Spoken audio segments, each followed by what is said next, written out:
NBC Sports Network welcomes you to the following presentation of the IZOD IndyCar Series.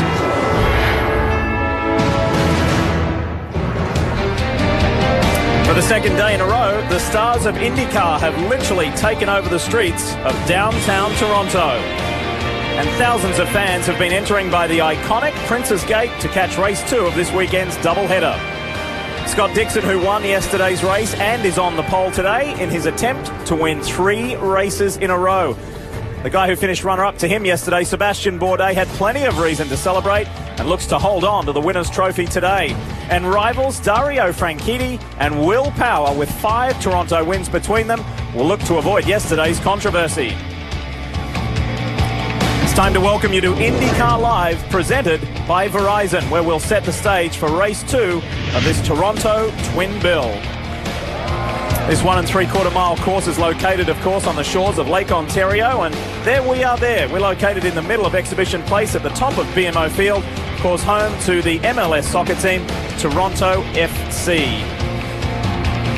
Hi folks, Lee Diffie with you here live in Toronto, Canada for the second day of what is known as Honda Indy 2 in Toronto, or what all of you have been tweeting, 2 in TO. And we're really looking forward to today based on yesterday. If you didn't see what happened, it was incredible. Let's give you some of the highlights, because Scott Dixon notched up his 31st IndyCar career win in a thrilling victory. His teammate Dario Franchitti was in the middle of controversy. He originally finished 3rd, was later penalised for blocking his rival Will Power, and then after we went off the air when we farewelled you, that penalty was reversed. We'll talk a lot more about that. Unfortunately, Ryan Briscoe was in the wrong place at the wrong time in a collision and has a fractured wrist. And then, of course, yesterday's headline was standing starts. We ended up not having one, but guess what? We are today, and we're really looking forward to that. So the countdown is on. When today's race is finished, we've only got 6 races left in the 2013 season, but there's plenty of action to come. Yesterday's race had 5 different leaders, but guess what? The man who led the most laps did not win the race. Let's turn back on yesterday. This is the raciest street circuit on the schedule, and Toronto is jungle warfare. It's an all-star front row with Dario Franchitti and Sebastian Bourdais. We have an abort. We have an abort. Gardner stalled his car on the front straight. Right. Means is we're going to go to a rolling start. Racing.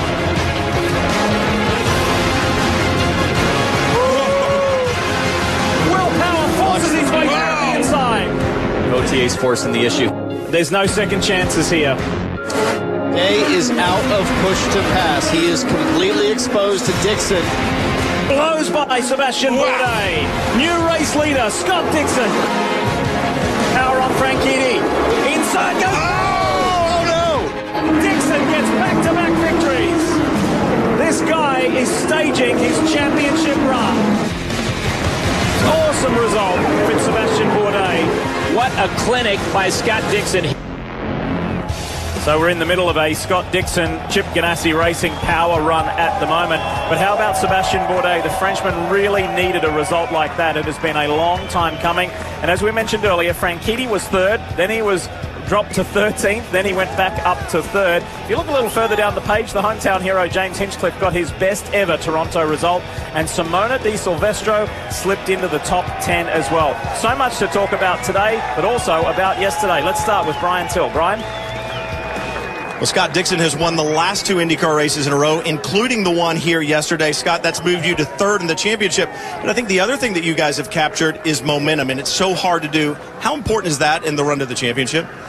We definitely need it. You know, I think it was Pocono was a very important time for us. You know, sort of going into the race as underdogs. Really, we didn't have the speed. You know, we qualified 7th, but you know the first 6 cars were Chevys. So to win in that scenario, I think was something that was big for us. Yeah, it was a bit of fuel mileage, but also great race management too. But you know, we had a test at Sebring, I think a few weeks ago, which is not always fun in the middle of summer in Sebring. But you know, I think we cured not so much cured, but found out a lot of the directions that we'd started at the start of the season where we'd gone wrong. So I think that's helped a lot. The team's got a little bit of confidence at the minute, but it's day 2 at Toronto. It's a new day. It's a totally different day, and anything could happen, as we saw yesterday. So I'm just hoping for a clean race. Hopefully we get off the starting grid, the very first attempt, because I think we're going to keep doing it until we get it right.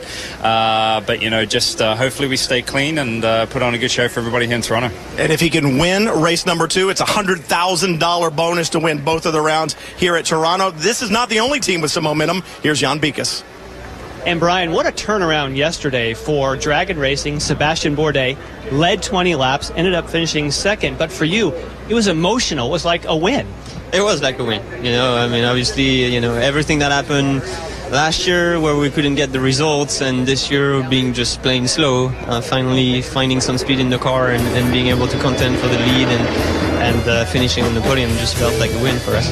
It was a great celebration, but unfortunately what has hit all the highlight reels across the nation, maybe the world, is what happened with the Crystal Trophy in Victory Lane. That's all right. We got another ring. Just the guy just gave me the whole thing, and I didn't know it wasn't attached to the crystal. So when I picked up the base, obviously the ball rolled off. But I guess it made for good media. Well, it did make for good media, but the great news is Sebastian already has a replacement for his mantle. Lee? And Jan, he said, I noticed Scott Dixon wasn't doing a victory burnout, so I was certainly going to do one for second.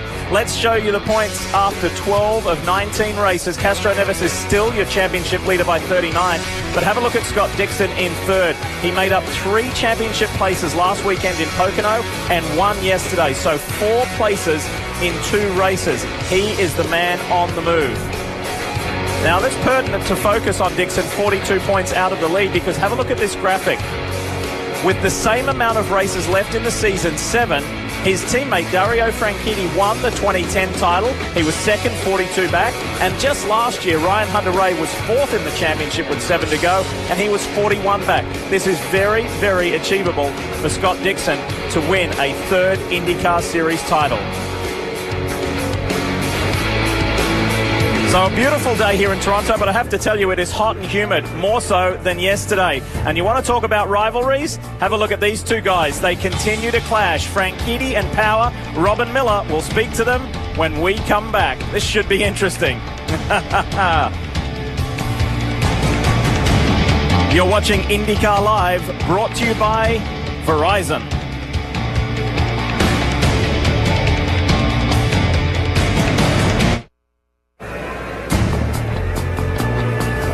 Just a gorgeous day in Ontario, Canada. One of the most infectious things about this race is just the wonderful atmosphere in downtown Toronto and the way that this city, Canada's largest city, embraces this event. And there's a real buzz around town, not only about the IndyCar doubleheader, but also about the DreamWorks animated motorsport movie Turbo. David Soren, its director, Dario Franchitti, film consultant, was there on Thursday night at the premiere, along with plenty of drivers. It's a movie, I think, for everybody. So I was astonished really how good it was. That's the perfect type of setting for anyone that wants to be a driver or kids that want to be race car drivers one day. I think it's the perfect thing to look at and really look up to. Terrific. I laughed, I cried. It was the full gamut of emotion. Looked like a fun night. The guys certainly enjoyed it with their families and children, that's for sure. It doesn't matter what sport you're into, whether it's motorsport, football, tennis, whatever it might be, history seems to repeat itself at certain venues. Well, that's the case here at Toronto on the street circuit at Turn 3 between 4-time series champ Dario Franchitti and 3-time runner-up Will Power. Guess what? It happened again yesterday. Really disappointed in Dario. I always race him clean, and he always races me dirty. He's quite right to be off there. Does anyone ever penalise this guy? Look at Power on Franchitti. Inside goes... Oh no! The 2 come together. No! Wow! Dario Franchitti must be thinking, how did I get away with that one? I don't know. I was defending. I did what I'd done all day, and I gave him the outside. And he wanted to go down the inside when there was half a car width. So he ricocheted off me and the wall. And I couldn't make the corner, and that's my fault. He's shaking his fist as he always does. Always somebody else's fault with Will. Dario going into the wall. Me and Dario just don't like Turn 3. We have just heard from race control. Dario Franchitti has had a time penalty for blocking. It drops him all the way to 13th. If you don't make a corner, you're out of control. blame the other guy. Really ridiculous decision. Unfortunately, the controversy, whether it be the call or the overturning of the penalty, has overshadowed Dixon's fine win. But what happened is post-race yesterday, when we went off the air, we told you of the penalty. However, when we woke this morning, we learned of the news that that penalty had been overturned. Now, with more on this is the President of Competition and Operations for the IndyCar Series, Derek Walker. He spoke with our Kevin Lee a little earlier. Okay, thank you, Lee. Different circumstances yesterday, Derek, with an interim race director. First, who made the call, and then what was the process to overturn it? Well, ultimately it was Brian Barnhart, but it was a group effort in race control. We looked at a lot of stuff up there and decided it was a penalty. Came down here to review it with more data, car data, meet with the team, and we had to say it was a close call, but we gave it back to Dario, so all was good. One thing that's different today, which is the same, the original plan, you're going to try standing starts again. Absolutely. I mean, the fans want to see it. In fact, I want to see it. So we're going to do it again today. We're going to try and do at least 2 shots at it if we have to. And then if we can't, then we'll put it off to another day and get on with the show. Okay, thank you. That's Derek Walker, the President of Competition and Operations for IndyCar. The best thing about auto racing are rivalries. And it's not necessarily Ali versus Frazier, but these two guys put on some of the best races the last couple, 3 years. And the rivalry kind of died down a little bit until yesterday. Is it back on? It could be. It could be. I don't know. As Will said, I don't think we like turn 3. I was all right. Will came in the inside and hit me and stuff. I was all right with that because he made a mistake, I thought. When he started shaking his fist, I got all kind of bent out of shape about it. I'm like, look, it's nothing to do with me, man. And then the penalty came, and then I got really upset. We'll race each other the way we normally do, which is 99 times out of 100 we don't have an issue. Yeah, I mean, it was last lap restart, and, no one wants to give up a position, and, obviously I wanted to gain a position, but it's very tight there, and, we touched, and that's racing. I mean, it's hard racing, and, the way IndyCar is these days, it's just a lot of biff and barge, because you actually can touch and not do damage. Well, I don't sense any real hostility here, but the good news is he's in the front row, you're in the third row. You need a victory, and he needs a victory, so this might get interesting. Yeah, I think so. We both had not a normal year. We're back there fighting for, 10th or 9th or whatever, but, it's become very competitive. But, at least we're both still at the front and battling it out. Yeah, man. I mean, we're pushing for a win. Will's pushing, Scott's pushing, Elio's pushing for the championship there, man. It's so close. And I'm sure we'll be fighting out again today. Yesterday, every lap was just like qualifying, just trying to gain an advantage somewhere. And I think we'll see more of it today. And we do see restarts. We're going to see guys sliding around again, more of that. Every time there's a restart, hold your breath because it's going to get interesting. Okay, Lee, they're not going to dinner yet, but they're going to still be racing hard on the track. Absolutely, Robin, and they're two of the best drivers not only in IndyCar but in the world, and you kind of get that feeling we're about to see round 3 of Franchitti versus Power. How about Simon Pagenaud? He's one of the best guys in IndyCar as well, and if you don't know, he's got quite the sense of humour. Take a look at this and we'll tell you the full story on the other side of the break. Hello, what can I make for you today? I would like an espresso. Are you looking for a drink or just a shot of espresso? Just a shot would be nice. Thank you very much. I'm coming for you. Electricity is added to a guitar in rock and roll.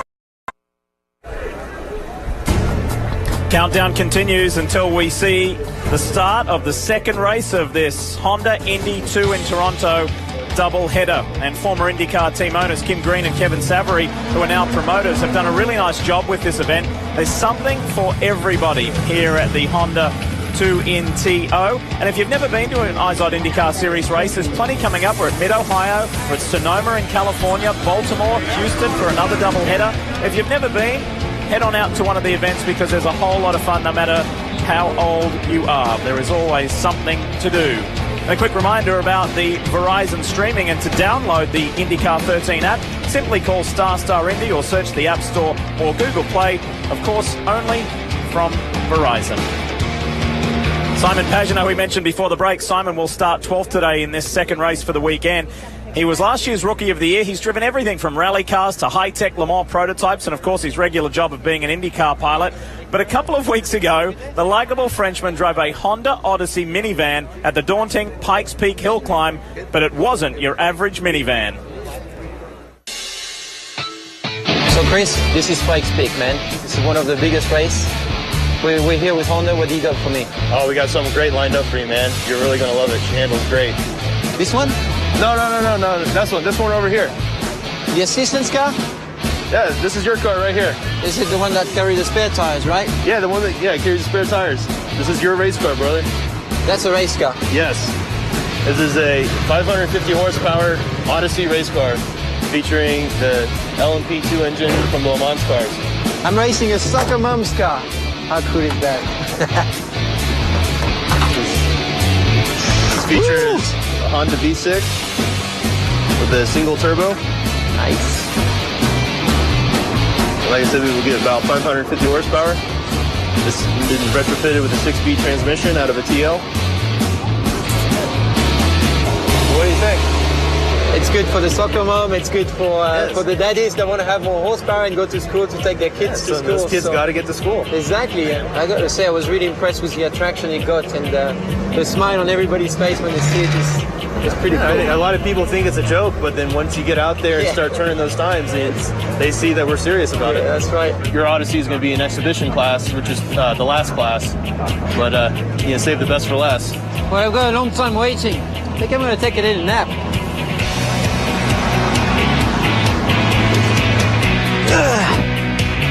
Sweet dreams.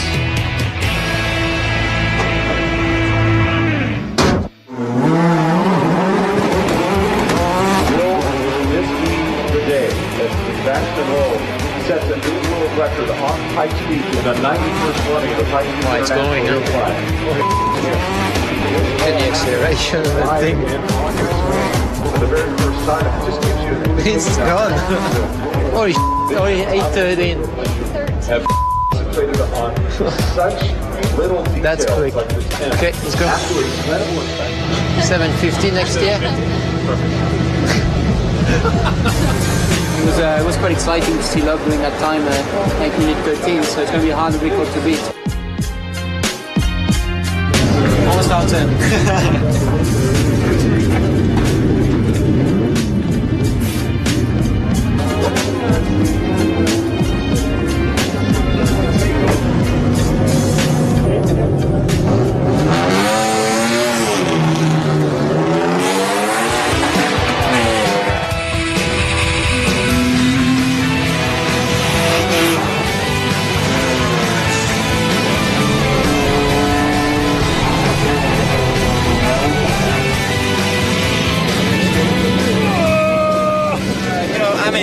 This race is amazing. It really is. It's a sensation that you get from finishing, going at the end. It's a bit like the 24 Hours of Le Mans or the Indy 500. When you get to the top, when you get to the end, you really feel like you've accomplished something. It was very an interesting concept, and people can relate to this car on the road. It's a car that you can see at every stoplight, and it can go really fast as well. Simon and the soccer mum's car did pretty well. They finished 96th out of 143 entries, and he was only about 4 minutes behind Sebastian Loeb's record-setting run. You can see all of that run at NBCSports.com. Steve and Townsend are up next to talk standing starts and a whole lot more.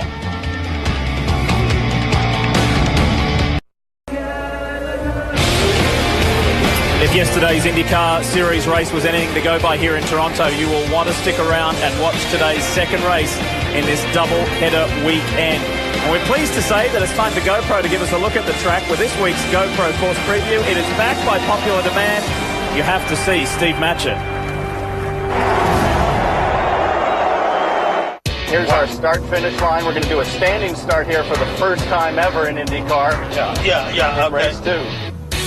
Turn 1 here. Welcome to Toronto and welcome to IndyCar, Steve. This is, all right, Brian entering the back straight there, kind of a flat-out track. A lot bumpier, a lot manlier than those Formula One ultra-smooth European tracks that you're used to. Yeah, I've heard about the nature of this track being very bumpy, and the brakes probably not quite as precise as they would be on a smooth track. Should we try those brakes?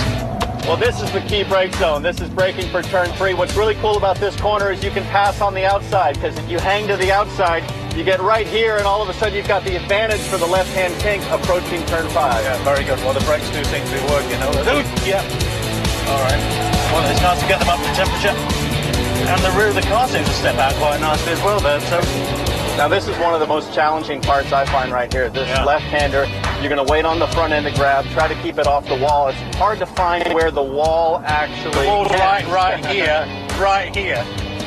That's one thing I've noticed about this truck. Going around with you, there's no runoff area at all, is there? It's kind of a blind corner. And again, a fun section here. This next corner, you can use a ton of curve. Let's see how much we can get away with here in this Honda Accord. Oh yeah, just about that. Wow! And onto this next corner. Welcome to Toronto. And that's a lap for you, Steve. Welcome to IndyCar. I hope you DVR'd that, because it's worth a look every time, isn't it? It gets better and better. There is the hometown hero, James Hinchcliffe. How about Carlos Munoz? He's getting ready in the Panther car. The young man who dazzled us at the Indianapolis 500 this year. And Tagliani, one of 2 Canadians in this race. We wish him well today. Hi, folks. Lee Diffie along with Townsend Bell. Steve Matchett, you're all right now. You've calmed down. Hey, and thank you for your concern via Twitter. A lot of you tweeted that the guys were not wearing seatbelts. In fact, they were. They were wearing lap sashes, so they were correctly restrained. Steve, thank goodness we were, quite frankly. That's the fun side of it. Let's get down to something serious. We really built up, and we were looking forward to the standing starts yesterday. It got aborted, and we went on and we had a race. We had a great race. But today we're going to do it again. What are your thoughts? Well, what happened yesterday, really, we were wondering whether or not one or more of the guys would have been in trouble at the standing start because of the pressure. It was actually Joseph Newgarden back on row 10 that had problems with the anti-stall that cut in. We aborted the start, and then we went to the traditional rolling start. We're going to do it again today. But my concern, I've got to say, Lee, today is we were concerned about the temperatures building up yesterday, which is one reason why we only wanted to try and get one attempt at a standing start. Yeah. I understand today we're going to keep doing it until we get it right. But wow, it's going to be warm. And it's 10 degrees warmer today. Yeah. It's a lot more humid today. Townsend, on to our next topic, and it's the controversial one, the move of power on Franchitti. You said to me in the booth, that's not called. They're not going to call that. And then in the end they did, and then in the end they reversed the decision. What do you make of it? It was bizarre yesterday, but down there in turn 3, it seems like anything can happen. I mean, cars are running side by side all day long. We saw it earlier in the race. Here's 3 wide, almost 4 wide through turn 3. They're able to get through there, and then it funnels in the single file here. For some reason, Will Power, here he is on Scott Dixon, insisted to go to the inside each time as kind of his gut instinct. Later with Dario Franchitti, he's got to run boom. He shoots to the inside, not a lot of room. He's on a very dirty section of track up the inside.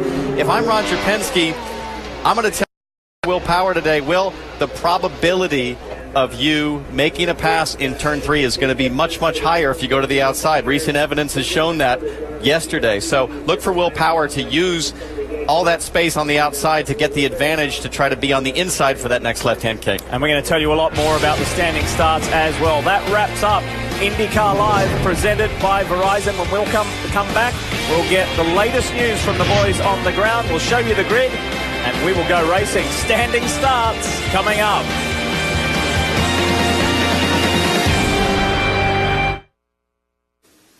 As the summer swing of IndyCar continues, the Iceman, Scott Dixon, is on a hot streak. Starting last week in Pocono, he charged his way through the field to get the first win for Chip Ganassi Racing in almost a year. Ganassi Racing will score a 1-2-3 finish. Scott then headed north to Toronto, looking to make it 2 in a row, battling hard all day with Will Power. Force the inside. Whoa! That was huge! He did not make him do that! And Sebastian Bourdais, in the closing laps, timed the perfect pass. He is on it and blows by Sebastian Bourdais. Can the 2008 IndyCar champion double up in Toronto and make it 3 in a row in his charge to the top?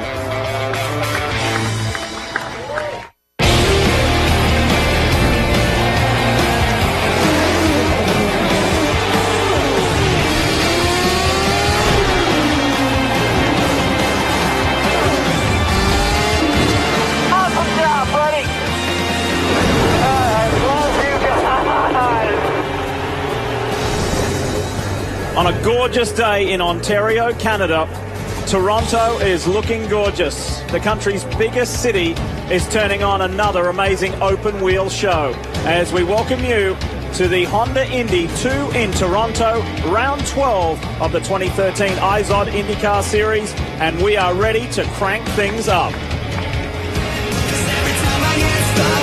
fans, are you ready? It's time for those most famous words in all of sports. From your Toronto Maple Leafs, please welcome back David Clarkson to give the command. Drivers, start your engines. Has been given. Next, let us know, please.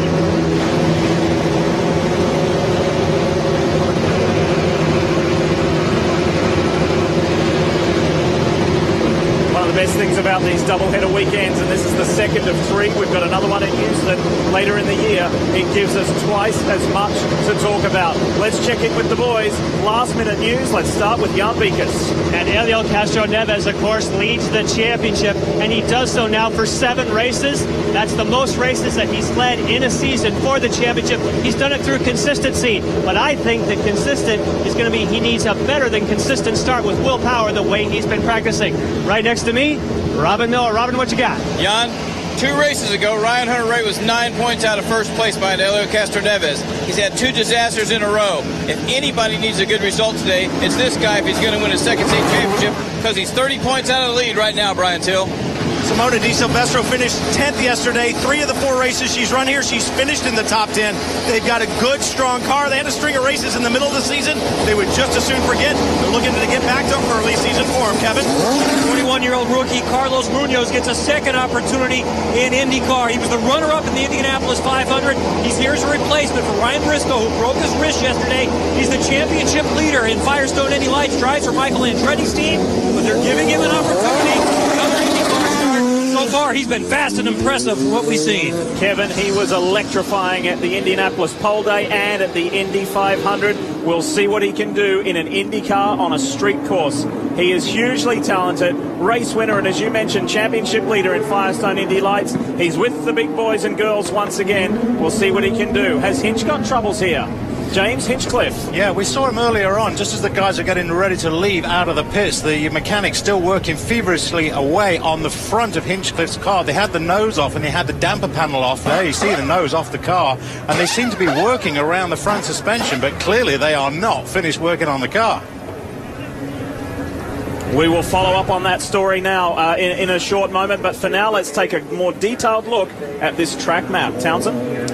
Well, Lee, we had a great race yesterday because we have a great track here for racing. Most of the action, as we talked about earlier, takes place in turn 3 because it's got a slow corner in turn 1 leading to a long straightaway with a heavy brake zone for the turn 3 hairpin. Then that left-hand kink, which is critical because it allows the attacking driver in turn 3 to confidently take the outside line, knowing that he will have the inside advantage at the exit.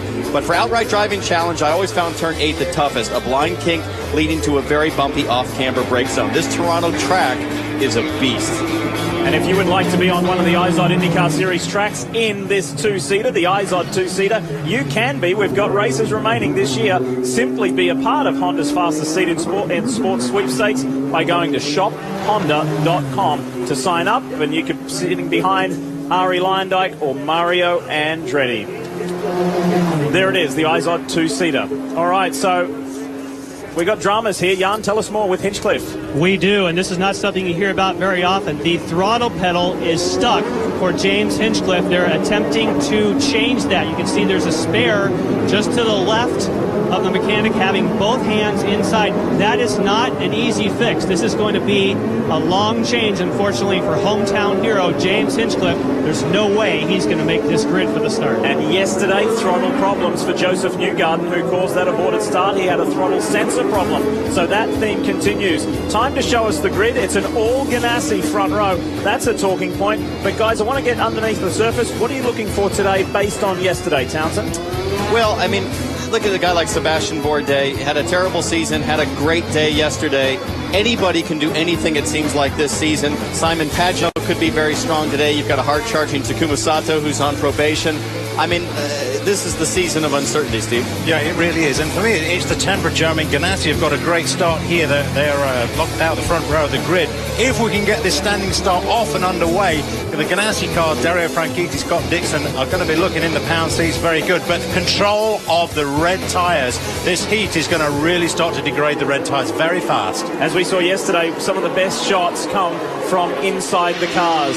This, with thanks to Acorn Stairlifts, is the view James Jakes is going to give us today. And the young British driver is looking for a much improved run today. He was quick earlier in the weekend. This is Graham Rahal with thanks to battery tender. That's the onboard view of the Midas machine. Then we have this on board Charlie Kimball. This is thanks to Novolog Flex Pen, and this is the view that we did not want to see and Canadians did not want to see of James Hinchcliffe. For the National Guard car, Carlos Munoz is going to give us an interesting one. That's thanks to National Guard. And willpower, of course, Verizon. That's the view, and we remind you about Verizon streaming. And to download the IndyCar 13 app, simply call ** Indy or go to the App Store or Google Play with thanks to Verizon. So they're the different views you're going to get. The cars will come around and grid up. Poor old James Hinchcliffe, who got his best ever Toronto result yesterday, is sitting in pit lane. So we're going to take two. Standing starts. We hit the replay button on this. Everybody gridded up really well yesterday. Interim race director Brian Barnhart said, "You did a great job. Let's do it again. Nobody creep over. Once everybody's in place, get ready. The red lights will climb. And when they get right to the top, they'll disappear. The green will come on, and we'll have our first standing start. 5-second board is up. Begin the start sequence. When the red gets to the top, we're on in Toronto. This is looking good.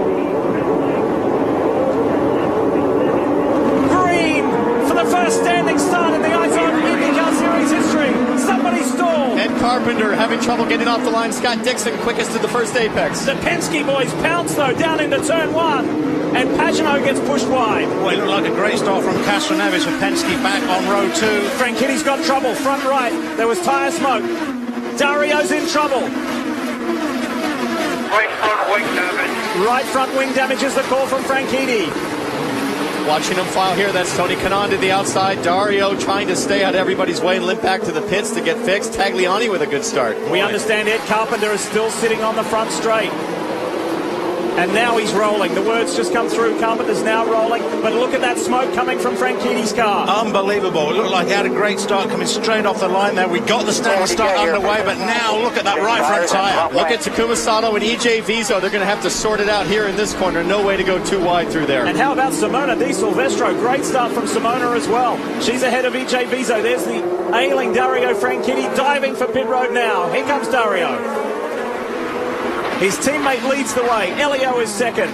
The guys who are fighting for this championship are 1 and 2. Power, then Hunter Ray. Here's Brian. 5, 4, 3, Franchitti 2, in. I'm 1. trying to look and see if there's any suspension damage as well. It doesn't look like it. They're going to change tires, take the opportunity to do that. They'll change the nose box. This is going to be costly. A very short lap here at Toronto. They need to try to get him back out, or he's in big danger of losing a lap early. Yeah, new tires are on. They have refueled the car, and the nose is on. The car is good to go. Franchitti is away. But boy, yes, clear but costly.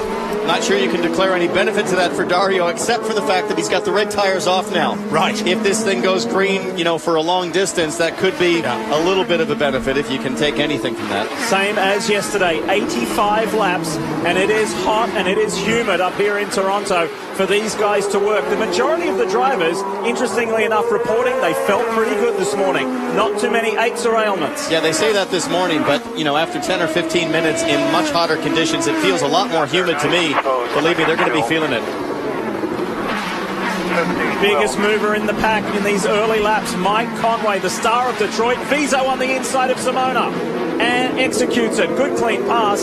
Conway, the hero of Detroit, has made up 8 positions already. Fantastic start. Takuma Sato now looks to have a run on Simona coming down the back straightaway. Boy, I have to say, that standing start, it looked fantastic. Yes, Ed Carpenter had problems, but that really did add a new element to the Indy racing. I liked it, and I liked it a lot. And I tell you who liked it probably most of all is Scott Dixon, quite frankly, because at the moment, he is leading this race. Got away nicely. He used to do standing starts back in the Formula Holden days back in Australia. Brian. Yeah, Mike Conway has a good car underneath him in morning warm-up. It was pretty good. I talked to him yesterday after the race. Yesterday, he said, the car is good. We made it better. I still need to work on getting power down, finding some more grip in the back. That's going to be imperative today because of these high temperatures. It looks like they've hit on a winner, at least for now. He's working on Marco Andretti, and Marco hasn't been standing around either. Marco's made up 3 spots. He started 18th, and he said, we're just going to have to be on our A game today, minimize the mistakes. In fact, 0 mistakes would be a lot better. Absolutely. Watching Mike Conway hustle here on Marco Andretti. Huge frustration, as we know. They expected that Detroit setup to just carry over and be magic, and it really shocked them how much they challenged to find a balance in practice and yesterday. The Verizon onboard with Will Power. He's in 3rd at the moment, and he's 2 seconds in arrears of his teammate Helio Castroneves. Let's take you back to the start. Watch turn 1. Look to the right of your screen. Looks like Dario gets into the back of, was that Power? Power, yeah. Let's take it back and have a look at that again. The 2 rivals who we heard from earlier, Steve, they collide again. Yeah, I think that's exactly what happened. It looked like right now on the second row, Will Power is going to come into... He's going to come into contact right here. Yeah, exactly, with the Ganassi. I think, though, what happened, Steve, is I believe Dario might have gotten to the back of Castroneves to cause the wing damage, and then all of a sudden Will Power gets into the side of Franchitti. Yeah, I think that's exactly what happened. So then we see the damage to the right front of Franchitti's car. And Scott Dixon still out of front of this race with right behind him Castroneves and then Will Power. Doesn't seem to have any damage, not what we can see on Will Power's car. And for the hero of this show, James Hinchcliffe is now already 3 laps down in the GoDaddy machine. He's back out. He is, yeah. But the curse, I mean, there's such a bizarre failure, Steve. We had a morning warm-up. There's been no rain. There shouldn't be any oxidation or rust in the mechanical system. You know, you're always saying racing circles, if ever the race car is going to fail, is at about 30 seconds before the start of the race. You know, you can spend 2 weeks building, in my case, a Formula One Grand Prix car. It will not start when you want it to on the grid. It's unbelievable. So true. The catch-up process begins for the mayor of Hinchtown. Tough break after his best finish ever. Up front, though, it is smooth sailing. And remember, if Scott Dixon can win this race today, he's going to get not only another victory, he's going to get a bonus $100,000. Nice.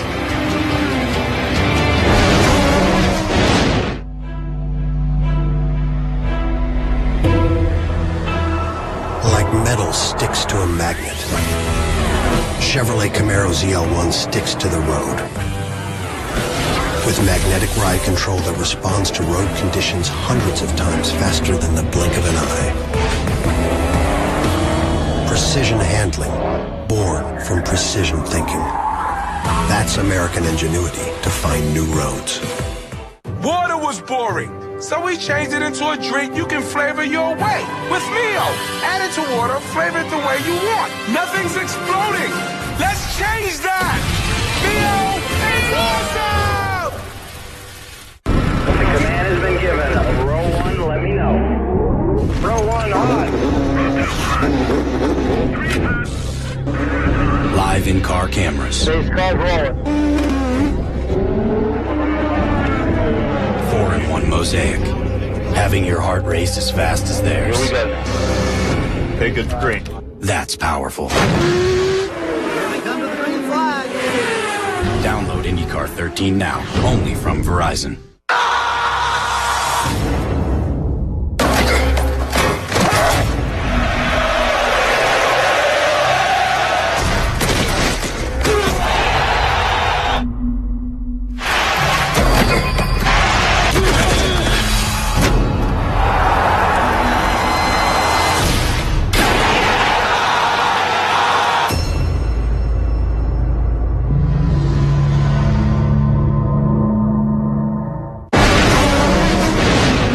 Scott Dixon leads again here today. Race number 2 at Toronto. Yesterday's runner-up, Sebastian Bourdais, off to a good start. He's picked up a couple of positions. He's running 5th, but right now he does not have push to pass. It was not uploaded correctly, and they fear he may not have it this entire race. They're working on it right now. Over to Brian Till. Listening to Dario Franchitti's crew tell him to just run the pace that he's running. He's very quick on the racetrack right now. And remember, with it happening so early on lap 1, they've got a lot of time to strategize and get him back up front. The other good thing they were able to do, they got the alternates or the red tires off. They put blacks on. He should have a good, long, fast run on this set of tires. He's got Chris Simmons and Travis Jacobson on his box, two very clever guys who can work the strategy. You know that the NBC Sports Network is your home of open wheel racing. Quick reminder about the Formula One World Championship. It continues from Budapest. It's the Hungarian Grand Prix. That's Sunday, July 28th. You can see the race, the F1 countdown at 7:30, race at 8 o'clock. That's July 28th, the Hungarian Formula One Grand Prix. This man here tested a Formula One car once for Williams, Scott Dixon, and he said it was pretty mind-blowing. It is. And I bet he looks like he's getting on with the program today as well. He's under 1 minute on that previous lap. Scott Dixon, 59.84. Every other runner in the minutes and above. Scott Dixon really getting on with the program in these opening laps. Here's Jan. And Steve, you were just talking about pedals and you're talking about mechanics and how things tend to give up. Well, here is the whole pedal assembly from Hinchcliffe's car, and they replaced this whole assembly and the wiring. But look, they took it out, and now it's working. They're just so they're just so frustrated. This is a big piece to get your hands in there and replace that. Now they can't see anything wrong. So the dramas for James Hinchcliffe, and let's listen to a radio transmission from just a few moments ago. How many laps down are we? 3. I'm going flat out on a cold engine. Is that okay, or do you want me to take a lap to warm it up before I start? It's good now. Don't worry about it. It's good now. How many laps down are we? Very smart of Hinchcliffe. You might ask, why would he care about a cold engine? Just because these engines have to last for multiple races. He knows he's 3 laps down. So really what that message is, do we risk damaging our future races by pushing hard now? Very smart of James to be big picture thinking. It is smart indeed, and typically before the start of these races, of course, we see the drivers and the teams warming those engines up prior to leaving pit road to get out onto the racetrack. Everything has to be at the perfect operating temperature in a race car, not just for performance, but as Townsend alludes to there, for reliability. The yellow car you see on screen, the Sonny's machine, is Mike Conway. He has made 10 positions. The Brit is flying. Had a good result at the 24 Hours of Le Mans recently in the LMP2 class, where he finished on the podium. Unfortunately, in post-race tech, they found out that the fuel cell was a little too large, so he was excluded from the result. Kevin? There's Simon Pagenaud. He felt really good about finishing 9th yesterday. The car was great. They just couldn't get the brakes sorted out. They were struggling all day. He said after the warm-up this morning, the brakes are good, but now the problem is we haven't attacked all weekend, so we don't have the car where we like. And here today, even though he lost a couple of spots early, he got him back, and he said, now I'm stuck. I just can't pass anybody. So they're asking him, just try to hold your position for now. Which is very unfamiliar, Townsend. As you know, with Pagenaud, he is an attack-style driver. He likes to rough it up. All these guys are, but especially Simon for sure. Now, one guy to keep an eye on is Justin Wilson here. The only driver in the top 10, well, top 11 right now to start on black tires. Justin's strategy, see if he can run a little bit longer on those blacks as the red tires fall off for the rest of the leaders, and then do a short stint on reds in the middle of the race. Hardly anybody deciding to use the black tires, the harder tires. Justin Wilson, as Townsend just mentioned, Charlie Kimball there also, and right at the back, Carlos Munoz, also using those black tires, but 3 out of 24. Working lap 12 now. Dixon in command. He's heading for his 3rd victory in succession. He won the Pocono 400. He won yesterday in a thrilling race where that push-to-pass button really came into play late in the race. We'll follow that story with Sebastian Bourdais, and if that issue can be resolved. It's Dixon, Castro Neves, Power, Hunter-Reay, and Bourdais, yesterday's runner-up, running in the top 5. Wow, look how these guys are beginning to open up gaps at the front already. The gap between Dixon and Castro Neves, 3.2 seconds, and down it's 7.9, nearly 8 seconds between Dixon and Power. That's between 1st and 3rd so far. Amazing performance. We need to squeeze in a break, but before we do, let's show you what happened back at the start. Remember, standing starts were a part of the Champ Car World Series, but never the IZOD IndyCar Series. And here you have it, a little piece of history, a successful first standing start here at 2 in Toronto. We'll be back.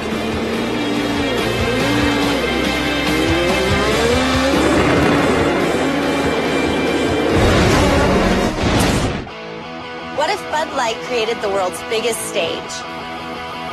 And through the music experience of a lifetime. In every single state. On the exact same for a chance to see artists like Miguel, Ludacris, and Dierks Bentley. Check out budlight.com/music first. 50 shows, 50 states, one day. Here we go.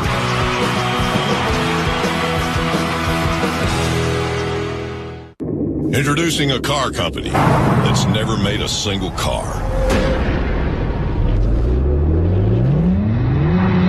We took the power of a 9-year-old V8 and gave it the impressive handling of Firestone's Destination tire. Now, moms agree. Every milk run feels like a victory lap. So whatever you drive a Firestone. The drivers of Quicken Loans. Elio Castroneves, Ryan Newman, Will Power, and Tony Stewart. They are engineered to accelerate, engineered to dominate, engineered with muscle and brains, engineered for victory lane. For a home loan experience that's just as amazing as our drivers, call Quicken Loans, engineered to amaze. The high jump, approached the same way for decades, is suddenly changed forever when a man dares to jump back first. Defying convention is the Mazda way. To give the Mazda 6 best-in-class highway MPG, we changed everything. Engine, body, even the wheels. This is the modern sports sedan, the Mazda 6. What do you drive? There's some pretty strong racing going on here as we welcome you back to our live coverage of round 12 of the IZOD IndyCar Series. Mike Conway is in the thick of it, up against Simon Pagenaud, the two guys who won the races at the last doubleheader in Detroit. Conway won the first, Pagenaud won the second. Here is Tony Kanaan. Huge weekend for Hydroxy Cup. This is their home base. So they've got 300 plus guests here cheering. TK, the Indy 500 winner on. Kanaan is fighting EJ Vizo. Look at them side by side up that backstretch to turn 3. Vizo's not having it. I think Vizo wants it back. EJ Vizo, one of the bravest drivers on the brakes in the IndyCar Series. He's willing usually to go deeper than anybody. Yesterday, EJ got up as high as 5th. However, then he had a rear wishbone problem and he faded back. He had contact with Tagliani at one point late in the race and just fell back. Lee, the guy I'm watching right now, again, Justin Wilson, again on black tires, just past Simona Di Silvestro and absolutely leaving her in the rest of that group behind. Yeah. He is on the charge. We could be in that point right now, Steve, where the red tire degradation again is crossing over with the black tire performance. I think you're right. We're already on lap 16. Speaking of tires, let's hear what Graham Rahal had to say. How's the car?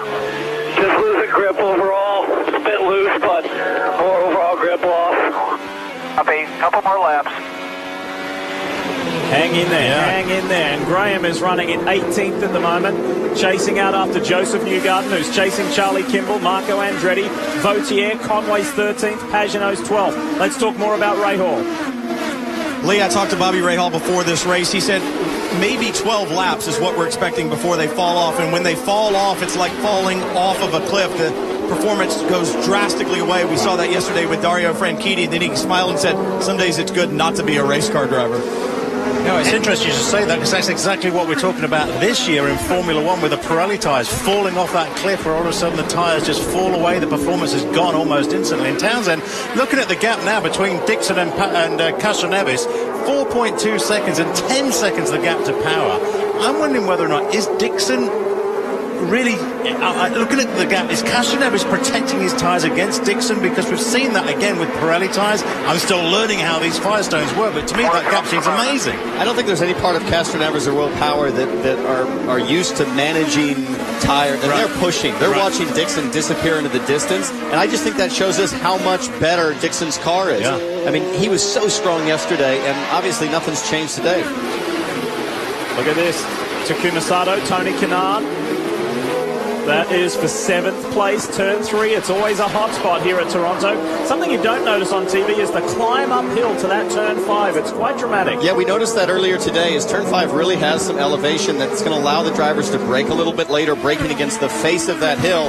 Look at Alex Tagliani. I got to say, this is the local guy. He's got to get it done. 22nd in points. His previous best finish this season, 10th. They desperately need a result. He's right in the thick of things. He's got Justin Wilson all over him. Tony Kanaan is in. First of the front runners to pit. Yeah, we're starting to see those lap times stop down a little bit now, going low. 1.1, 1.11. So Get open boxes here. Certainly these tyres are starting to lose performance. There's no question. Now is the time to get rid of them, I would say. And, of course, what he is trying to do, you've heard Bobby Rahal say the same thing. They had to hang on a couple of laps, hoping they could get into the window. This is okay for fuel. Obviously, he goes to the blacks.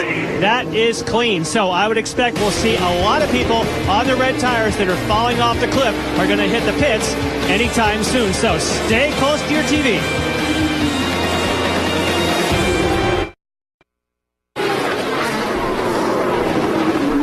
Thanks for being with us for this 12th round of the IZOD IndyCar Series, the Honda Indy 2 in Toronto. Lee Diffie, Townsend Bell, special guest Steve Matchett from NBC's F1 team. We've got Robin Miller, Jan Beekers, Brian Till and Kevin Lee, the team, and it's been a really good run for one of two Canadians in the field, Alex Tagliani. Steering wheel straight. Watch your lights. Pull the clutch. This team desperately needing a good finish. It looked like Tagliani had a decent car yesterday, but then a late race spin in turn one cost them another good finish here. Brian Herta said to me yesterday, we are better than this. They need a finish. Yeah. You can hear how calm they are on the radio with Tag, and that is key, is keeping him smooth and steady. Make high percentage decisions out there on the track today, and they almost overcompensate, bringing their voice down. It's the way engineers should talk to their drivers. It doesn't matter if the telemetry screens are actually burst into flames back in the pits. Do not mention any of that to the driver. Tell the driver only what he needs to know while he's driving. We often do that with our producer, Terry Lingner. We say, nice and calm, Terry, nice and calm. Here's our race leader, and he's the race leader to the tune of 3.8 seconds, Scott Dixon. Wow, but his lap times are beginning to drop, Lee. He is now in the 62 range. He was in the 59s at around lap 10 and 11. And now definitely these tyres are beginning to fall. Whoa, big slide to the right-hander there. There it is. And he's got to be coming in any time now. Yeah. This track is so small. It's only 1.7 miles. It's very tight. As soon as you start to lose track time here because of the tyres, get rid of them because you'll be losing time hand over fist. Speaking of stops, while we're away, we saw Tony Kanaan come in. We saw that stop. We've seen tags. Vautier came in. Newgarden came in. Rahal and Jakes and Carpenter have all pitted as well. 1.75 miles around this track in Toronto.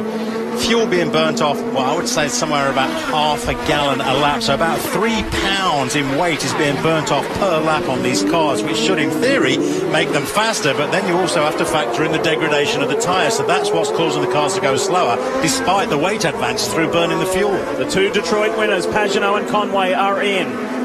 Those red option alternate tyres are going to go off. Here's Brian Till.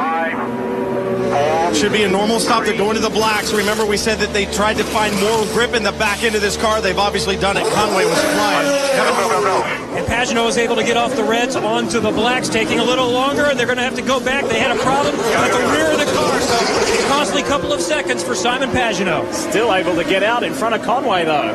That was impressive. I watched it, how much Pagenaud hustled the pit entry. There's a big bump there at pit entry, and he was right on the ragged edge, right in front of Newgarden to the inside.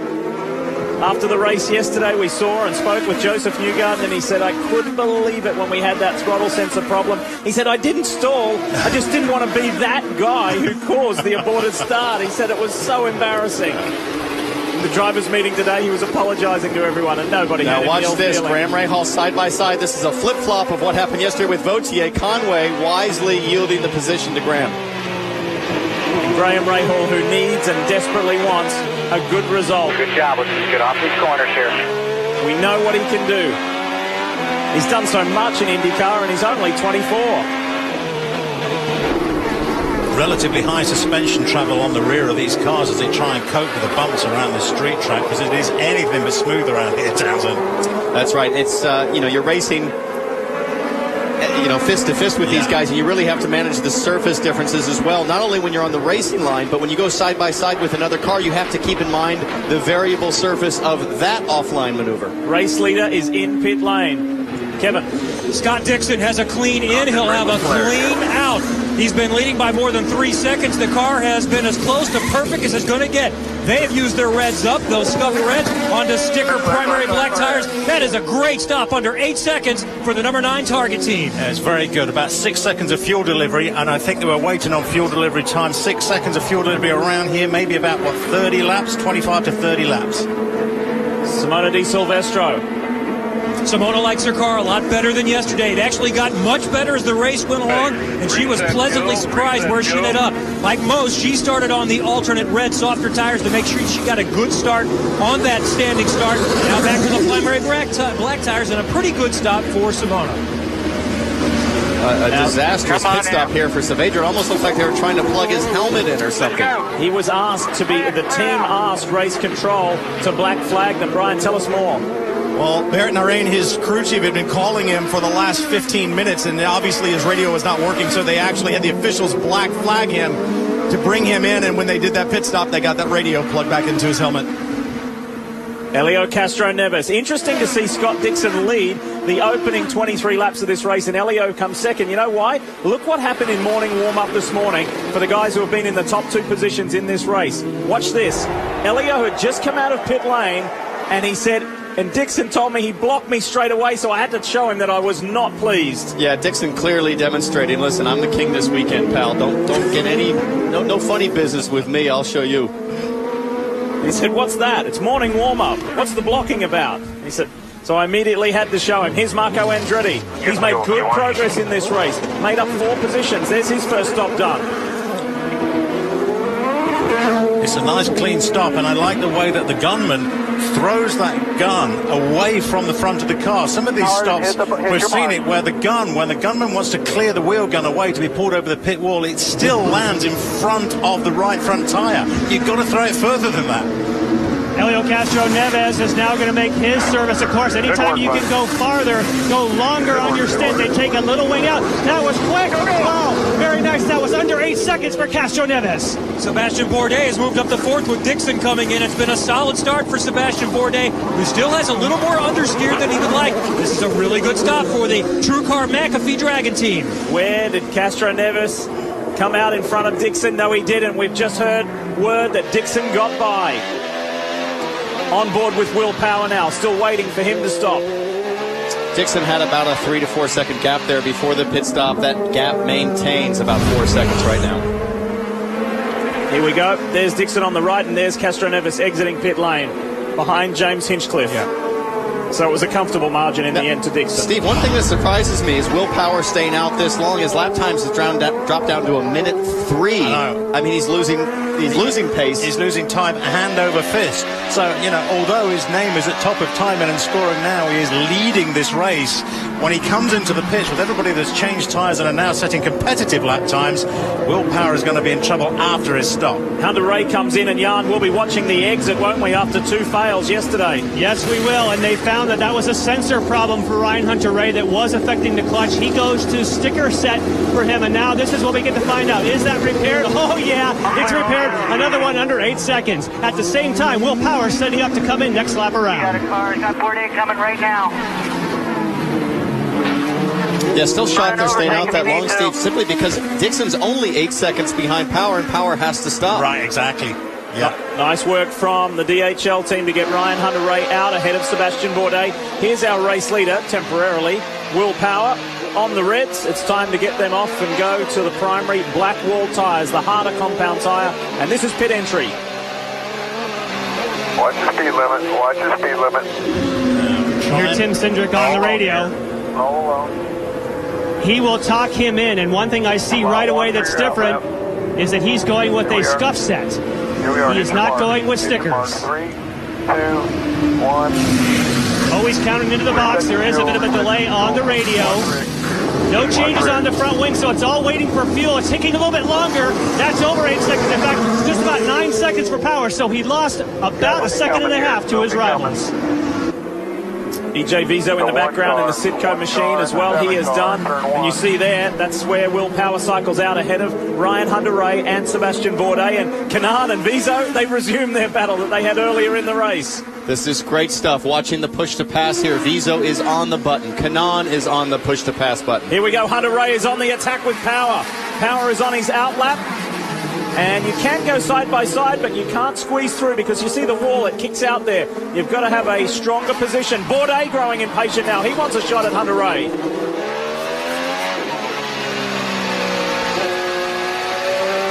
I can't tell you how good it feels to go out on new tires when you've had old, worn-out reds sliding around. It's so nice. You're fighting the car every single corner at that stage, aren't you? Carlos Munoz, Justin Wilson, Charlie Kimball, the only 3 drivers who started on the primary tires, still out there cranking out those laps. How far can they go?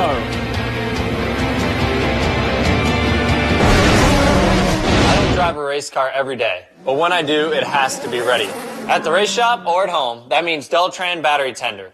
Deltran battery tenders don't just charge batteries, they automatically switch to a smart maintenance mode that keeps your battery at its peak charge. With protection from overcharging and easy to understand LED indicators, Deltran battery tenders maintain my most valuable equipment.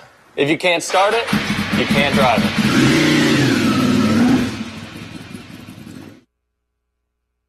At Honda, we know some people just can't leave things be.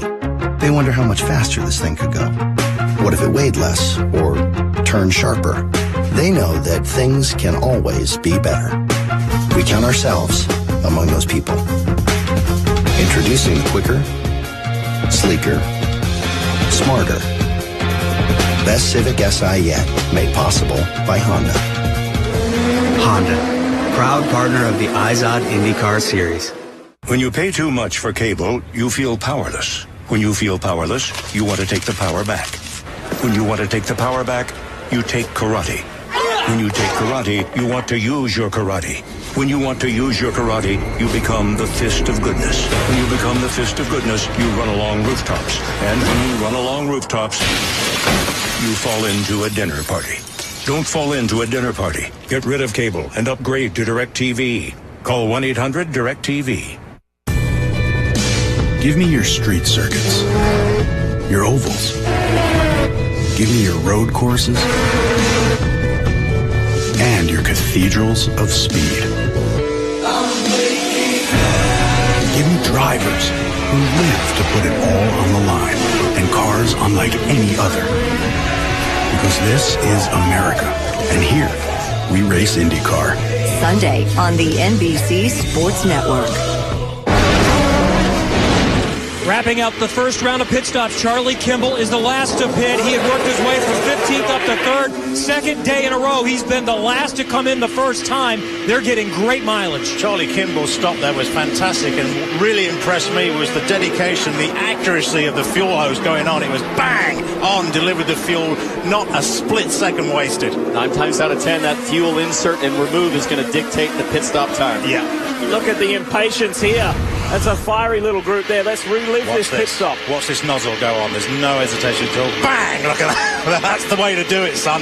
That is the way to put fuel in the car. One interesting thing I noticed, he didn't try to do it as the car was approaching. He waited so as to minimize the risk of a mistake. And as you were saying yesterday, Townsend, these fuel hose nozzles are very heavy, so to get them accurate isn't as easy as these guys make it look. And Steve, it is very tricky, that's for sure. When you see this whole group, there's a few in there that pitted on the early side. That'd be people like Kanaan, also Vautier, Newgarden, Rahal, Conway. All those that came in on the earlier side are in the pit window, but they can't run full bore. They have to throttle back a little bit, lean the cars down because they weren't really in the full bore pit window, just a window for one more stop. Now they can't be as racy. As you saw when we were in that break, Justin Wilson, he came into pit and he put blacks back on again.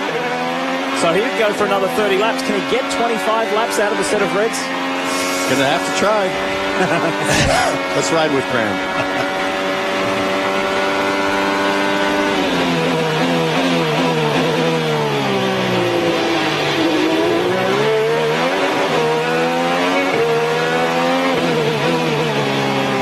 black tyres may not have the grip of the reds, but they're doing a pretty good job. I have to say, the car looks stable and planted. Right now, if I'm Graham Rahal, I'm watching Simon Pagenaud all over the back of Simona, weaving and bobbing, trying to stick a nose in and force a mistake. I'm thinking to myself, let Pagenaud do the hard work. Yeah, let those two, bang into each other and give me the easiest pass of the day.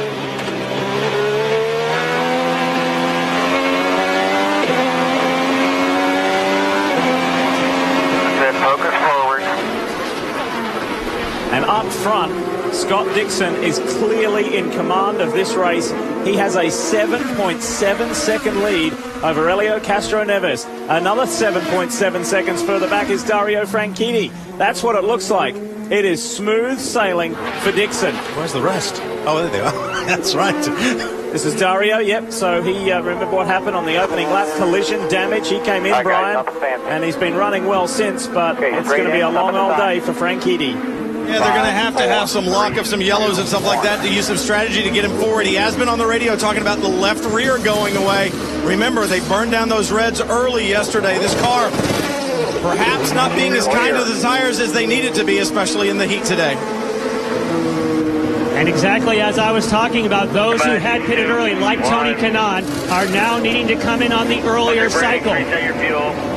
So he has tires that he wants, but he's not necessarily going to be able to really stand on it because of the fact of his fuel situation. That was a very slow stop. And that's what bit him yesterday. Why is Kanaan only able to go 16 laps on that stint? I wonder. Get out in front and keep him with his buffer.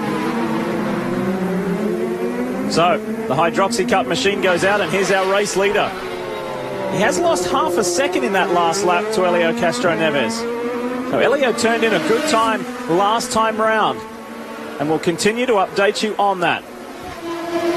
Simon Pagenaud lost some positions on that last stop. It's because the fuel wasn't flowing as quick as it needed to be, and that was a problem with the fuel hose. So they have replaced that, and Pagenaud has fallen back to 16th position. Let's have a look at the stop. You see the fuel hose on. Yeah, you can see. Whoa, wow, that was awful. I think that means it's full.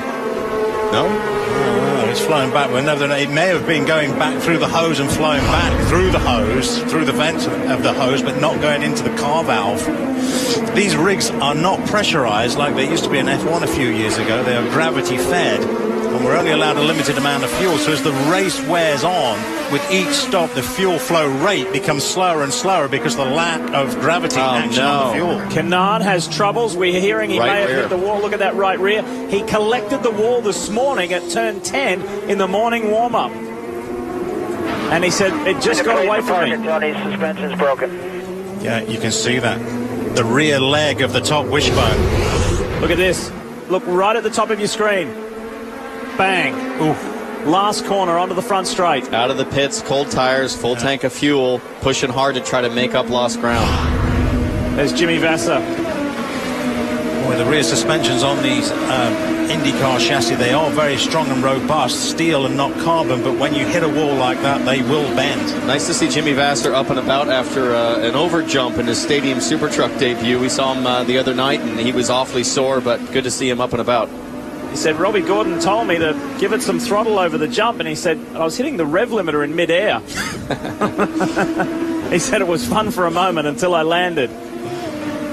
Jimmy Vasser. So look of concern as his Hydroxy Cup machine with his Indy 500 winning driver, Tony Kanaan, is out of the second one.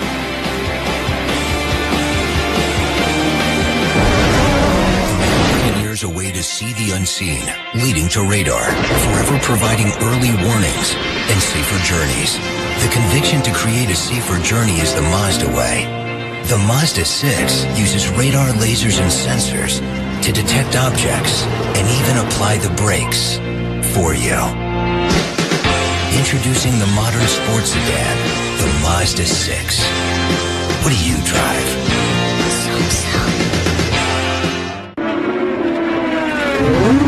Inside yours. Keep pushing here, bud. That's turn 4, spotter. Turn 4's clear. Streaming 4-in-1 Mosaic. Inside. One push to fast left. Be smart here. Live pit crew chatter. Riding shotgun from green flag to checkered. That's powerful. Download IndyCar 13 now, only from Verizon. The drivers of Quicken Loans. Elio Castroneves, Ryan Newman, Will Power, and Tony Stewart. They are engineered to accelerate, engineered to dominate, engineered with muscle and brains, engineered for victory lane. For a home loan experience that's just as amazing as our drivers, call Quicken Loans, engineered to amaze. And that is where babies come from. Dad, I have a question. You do? Does the asymmetrical tread pattern of a tire have any effect on stopping distance? There's a better place to ask questions about your tires. TireRack.com. Right now, get a $50 Firestone prepaid MasterCard and a Turbo Movie Pack when you buy a set of 4 select Firestone tires. For details, go to TireRack.com/TV. TireRack.com. Research, buy, deliver, install. Big reminder, on August 17th, NBC and the NBC Sports Network become the new home for the Barclays Premier League. And for the first time ever, you can watch every match every week. Barclays Premier League beginning Saturday, August 17th. That's the home of Toronto FC. That's where we're broadcasting from right now. That's in the MLS, but the English Premier League, the Barclays Premier League, coming to the NBC Sports family. It's huge news.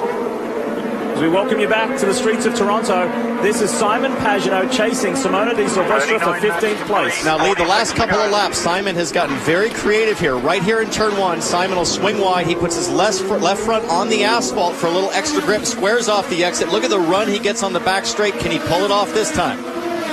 Simona to the inside to defend. Simon has to break deep here to go side by side and get the advantage of that kink. This is a Chevy Honda battle. Oh. And the Honda wins it out. And I think that was a case of here. Let me just show you a little bit more wheel and move my car just a little bit. See if I can scare you into braking early. Been doing a good job. Settle in right there. That's Gerald Tyler, Simona's engineer, my old Indy Lights championship engineer, coming on board and saying, doing fine, stay right there, right where you want to be. So the order as we run, Dixon has a 7.7-second lead over Castroneves. Power third, Hunter-Reay fourth, Bourdais fifth, Viso, Sato, Tagliani is eighth, and Vautier and then Wilson is in the top 10. We need to give a shout out for Dario Franchitti, who has made really good work on that last stint. Yep. He did not do a lap outside the 60 or 61 second range. He's flying, and he's got himself from down the bottom end of the field up to 13th place. Don't count Dario out. We have never had a caution-free race here in Toronto, ever.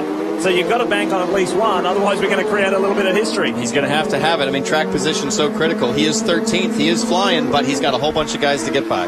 Let's listen to some Sebastian Bourdais radio. Ahead of Hunter-Reay, you've got Carpenter, who's a lap down. Just a heads up, we want to stay with Hunter-Reay as best we can so we can try to pass to the pits. That was just a short while ago. Obviously, he's already got past Ed Carpenter. He is driving with blisters on both palms of his hands the size of quarters from yesterday's race. He said, the rest of my body is fine. I just can't hold on to the steering wheel. When I spoke to him, he was on his way to find some tape to tape those up. No wonder he dropped the trophy.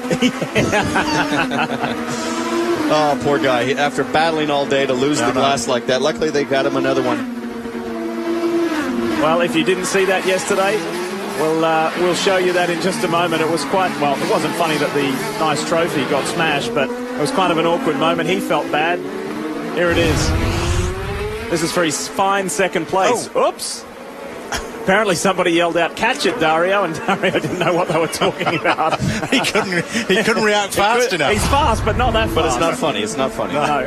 Well, I hate to give contrast between Formula One and Indy because there's two different things, but I have to say in the sporting regulations of the F1 World Championship, there is a regulation which forbids the trophy being mounted on a panel which will fall apart like that. The trophies on the podium have to be able to handled and transported without the potential for breakage.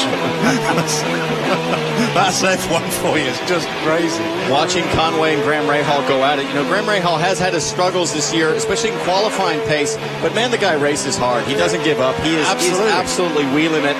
And he seems to always race better than he's qualifying this year. Let's go get him. That's James behind you. That's fourth position. The Rahal teammates are running together. So too is Ed Carpenter, Takuma Sato. However, Ed's a little farther back. Sato is in the top 10.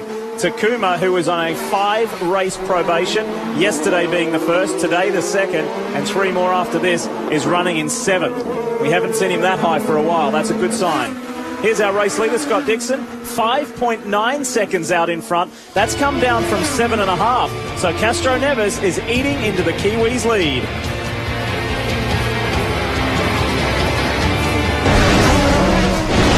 The wind's constant force should have disrupted man.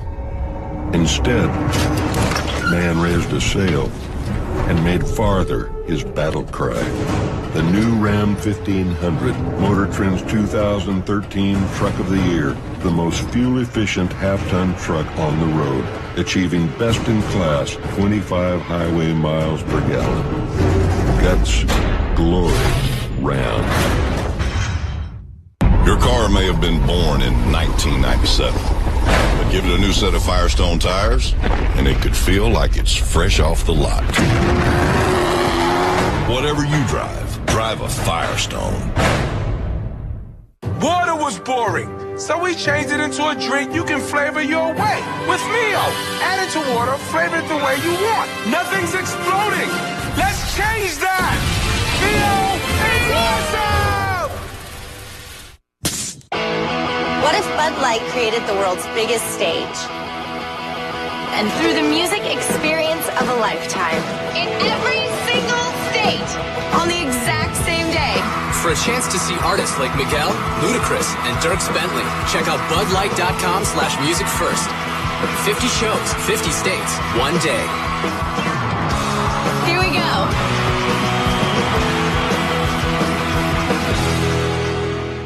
Let's go start a knife fight. You look determined. I am. We're back! Whose ass we're gonna kick now? Suits, new season, new nights. Premieres Tuesday at 10, only on USA. The IndyCar IndyCar Series heads to Ohio, one of the most challenging tracks in America, where Scott Dixon aims to go for a record 5th win. The Honda Indy 200 at Mid-Ohio. Live Sunday, August 4th at 3 Eastern on the NBC Sports Network. Lap 46 of 85 at Toronto. Scott Dixon is the leader. There is Tony Kanaan, who stalled. He went off track about 10 laps ago with a mechanical issue, and it looks like his day might be done. He is going to have to hang out there, and there we see Kanaan with that right rear issue, so they'll have to wait for a yellow. A yellow is the only way he's going to get back to pit lane. So a tough day for the Indianapolis 500 winner. Let's go through the field now. And the man of the weekend has been Scott Dixon, looking for win number 3 in a row. When I talked to him this morning and asked for any issues, he couldn't come up with any. No complaints at all. The car is good. Mike Hull is only talking to him about the gap, and the gap is big right now on Helio Castroneves, Jan. You talk about that gap to Castro Neves, but amazingly, he had just a fantastic start to get that second position in the first place. The one thing he has going for him, he pitted 2 laps later than did Dixon. Now, behind him, not as much of a gap behind Castro Neves as he finally comes through the screen, but back behind, in fact, it's quite a big gap back to Will Power. We have to wait, and we'll go on board to catch up with Will Power.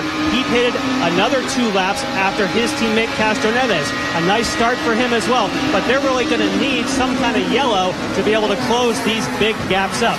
Ryan Hunter-Reay, we saw yesterday, had all kinds of issues in the pits because of a faulty sensor for a clutch. He also had problems with the brakes. They replaced the whole brake system, and now he's happy. Kevin? It's another great day for Sebastian Bourdais, running in 5th position after a runner-up yesterday, despite the fact they have no push to pass today. Tom Brown is the hero right now. He's the new engineer. He said it's not so much the success that keeps you going, it's the fear of failure. EJ Viso having a great run right now in 6th. They ran well yesterday, but then they softened the car up a little bit more for today, and it looks like what it's done is allowed those tires to last in the heat of the day. It's exactly what EJ Viso needs. Takuma Sato is getting to play today after he had to retire yesterday after 32 laps with a broken header. The car, though, wasn't very good despite that. He said it was much better today. It's been good in this race. Right now, Larry Foot is telling him, save your overtakes for later. Brian?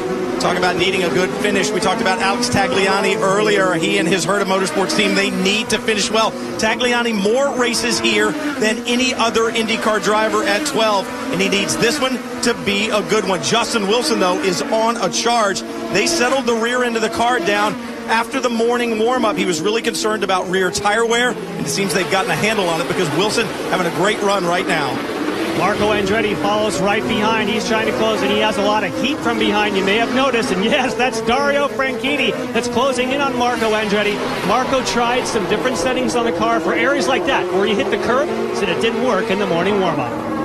When you're a champion, you know how to move forward, and that's exactly what Dario Franchitti is doing after his early problems. Right now in 11th position, and he is moving forward at a very rapid rate. The problem is a little full-course caution would help, but we heard Lee say it earlier. There has never been a caution-free run here at Toronto, so right now, Franchitti has his fingers crossed.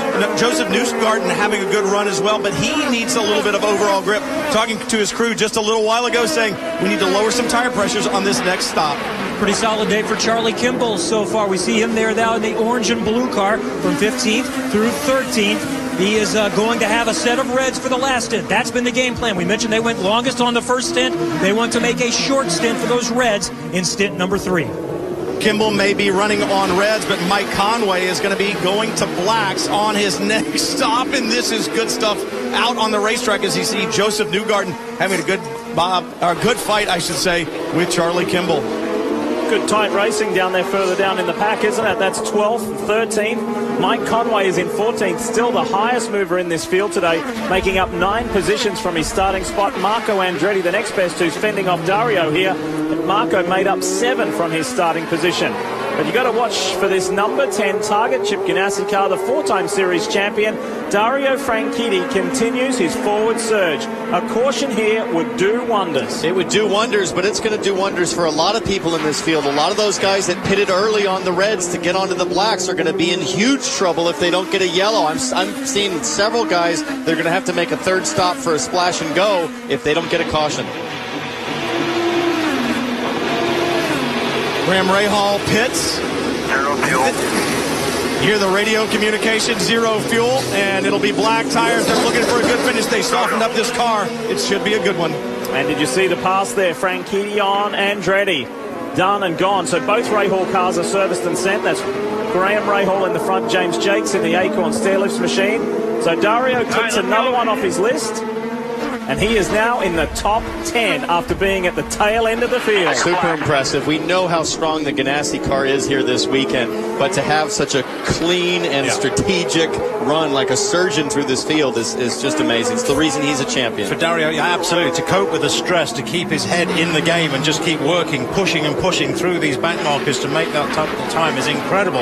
And the time is certainly in the car, because if you look at Dixon's time, he's been pushing some amazing laps. 60.3, 60.3, 60.3. Consistent laps coming out of Dixon and that Ganassi car. Dario Franchitti, 60.3 on that last lap. Now he's got a clean run. Let's see, he might even get down into the high 59s here. Well, we've seen Dixon in the 59s, and again, because of the way that Indy races are run with this constant need to refuel the cars, you're not seeing the big disparity between the cars at the start of the race full of fuel and at the end of the race absolutely empty. So it's a fair comparison. If you can get into the 59s at the start with new tyres, you should be able to get into the 59s halfway through. The blue and orange Barracuda Networks car of Alex Tagliani maintains 8th. As we ride with Carlos Munoz, he has just gone a lap down. That's Scott Dixon up ahead. This sensational youngster, this is a big opportunity for him, driving an IndyCar on a road course. He showed us how brilliant he is on the oval at the Indianapolis Motor Speedway. This is an altogether different beast on this 1 3/4 mile street circuit. The Iceman, he is hot at the moment, heading for 3 wins in a row.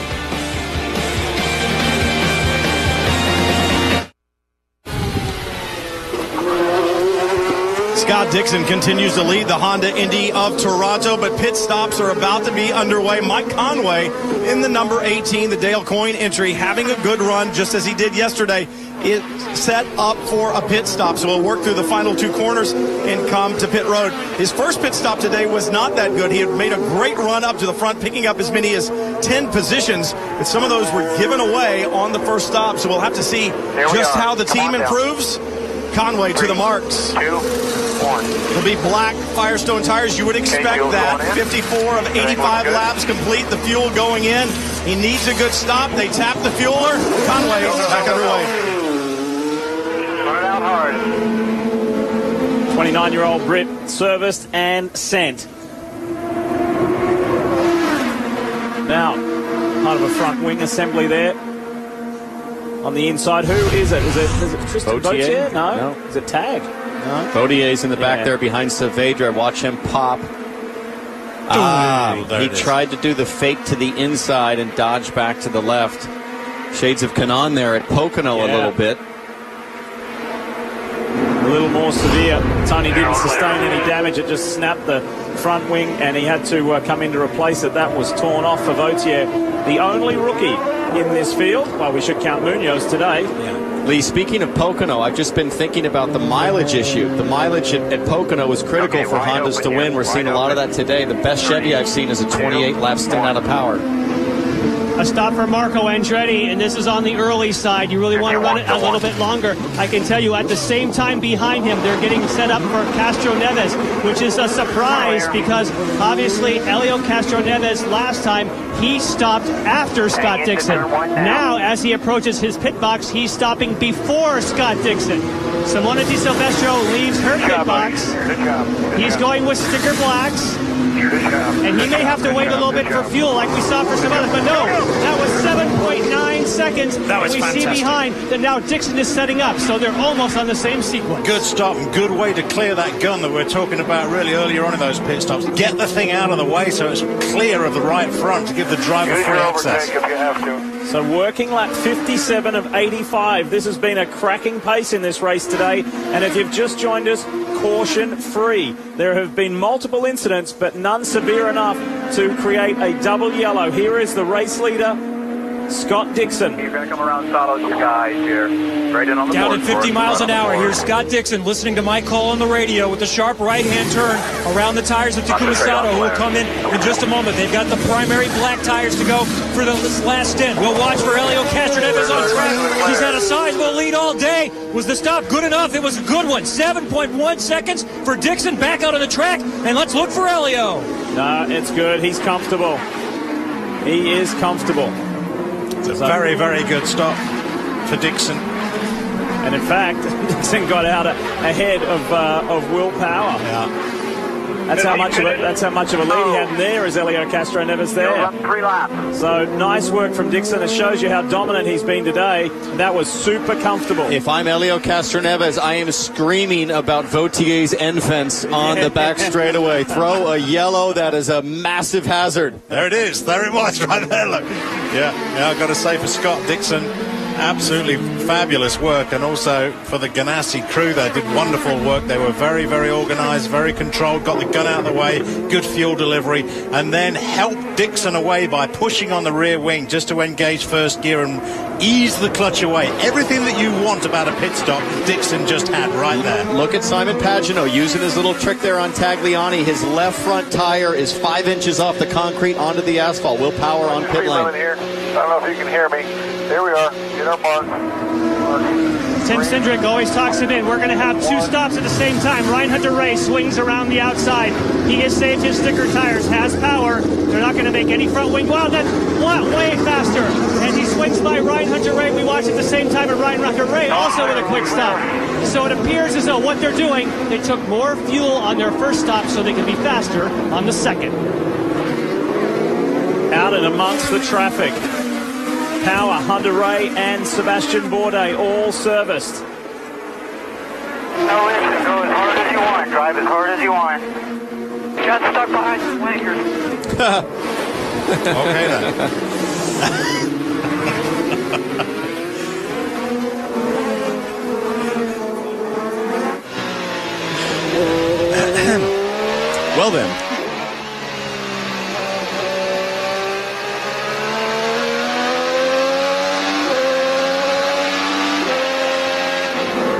This is EJ Viso. EJ's been having a pretty decent run today as well in his Andretti Autosport machine, Brian. Having a great run today. He's having a good season. It's great to be with Andretti Autosport. He told me the other day there's a lot of data that's transferred between the 4 cars. It's showing today. And now Viso back underway on blacks. Watch your pit speed. Boy, quite a lot of brake dust came out those front rotors there on Viso's car. As fast as you can. But they are incredibly meaty. The composite rotors, the carbon rotors on these cars. I don't think we're going to have any brake issues around here, but an incredible amount of dust came out in comparison to everybody else around him. Yet to see EJ on a podium this year. He did get 4th. He came really close at Milwaukee. As we show you more of our dominant man today, this weekend, and the past 2 weekends. Now, Lee, talk about pouring salt in the wound. Not only are those Ganassi cars lightning quick here at Toronto, look at the job Dixon's doing on his in and out laps relative to Helio Castroneves, flat out smoking them on both sides of the fence. The time that you can bank Townsend on that in lap is so important because you're starting to pull it out of the account on the other side of it when you get onto cold tyres. So every second, every split second on those hot tyres at the end of that stint, push, push, push, you get that time, put it in the bank, because when the tyre pressures are low, when you come out of the pits, you'll want to make as much hay as you possibly can as the sun is shining, as they say. If you have a competitive nature, you'll know what I'm talking about. These guys don't just want to win. They want to smash the opposition, and that's what this man is doing right now. 15 seconds out in front of the captain's guys. Helio Castroneves cannot do anything about Scott Dixon.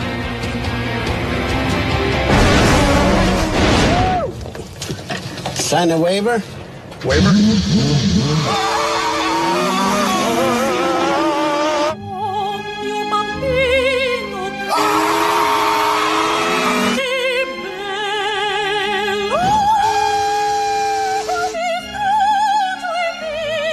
2 seats, one for you and one for racing legend Mario Andretti. The fastest seat in sports sweepstakes. Enter for a chance to start an IZOD IndyCar Series race at shophonda.com. The command has been given. Row 1, let me know. Row 1 on. Live in-car cameras. 4-in-1 mosaic. Having your heart race as fast as theirs. Okay, good for green. That's powerful. Come to the green flag. Download IndyCar 13 now, only from Verizon. The drivers of Quicken Loans. Helio Castroneves, Ryan Newman, Will Power, and Tony Stewart. They are engineered to accelerate, engineered to dominate, engineered with muscle and brains, engineered for victory lane. For a home loan experience that's just as amazing as our drivers, call Quicken Loans, engineered to amaze. Jessica, there's something I want to ask you. Yes?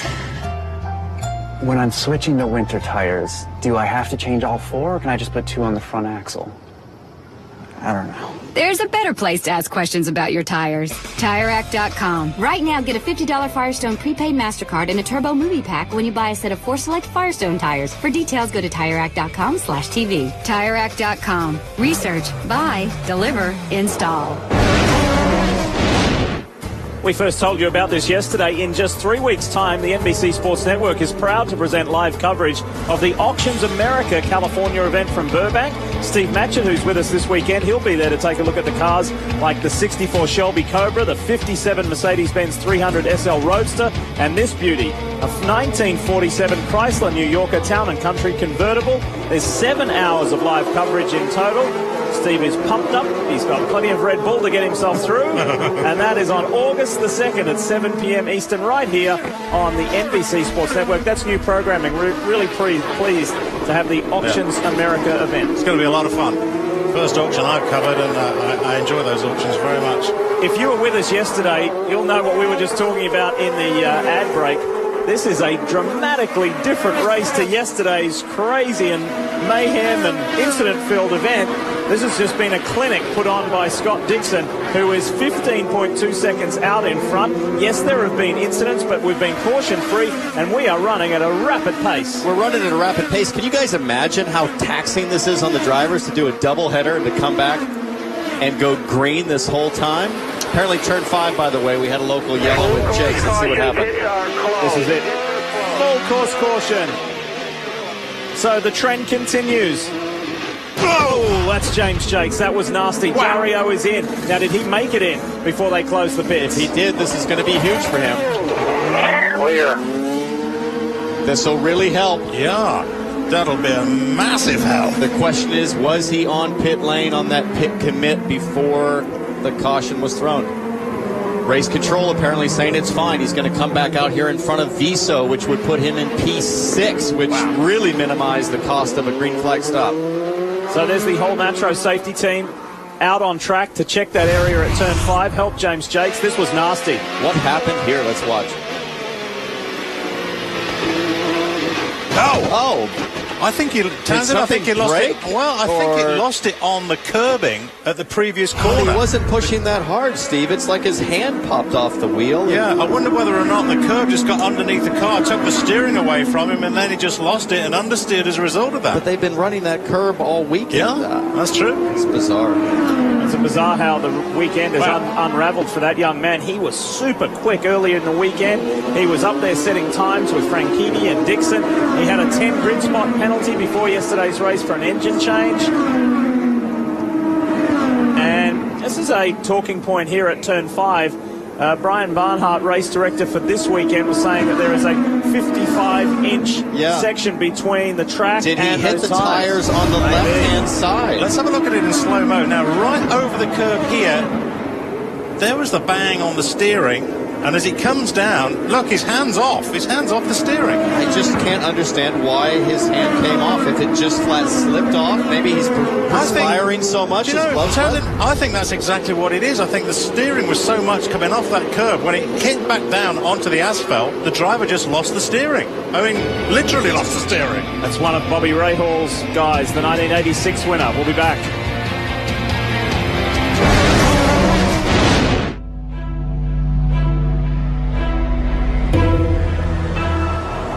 Metal sticks to a magnet.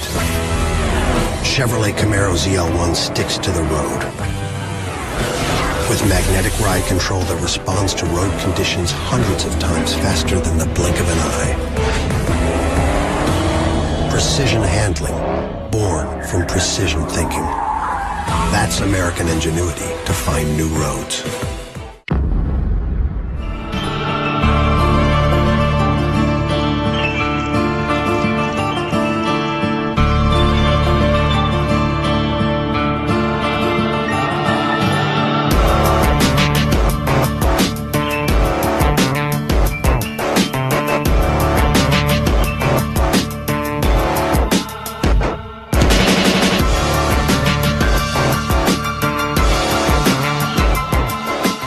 When you have cable and can't find something good to watch, you get depressed. When you get depressed, you attend seminars. When you attend seminars, you feel like a winner. When you feel like a winner, you go to Vegas. When you go to Vegas, you lose everything. And when you lose everything, you sell your hair to a wig shop. Don't sell your hair to a wig shop. Get rid of cable and upgrade to DirecTV.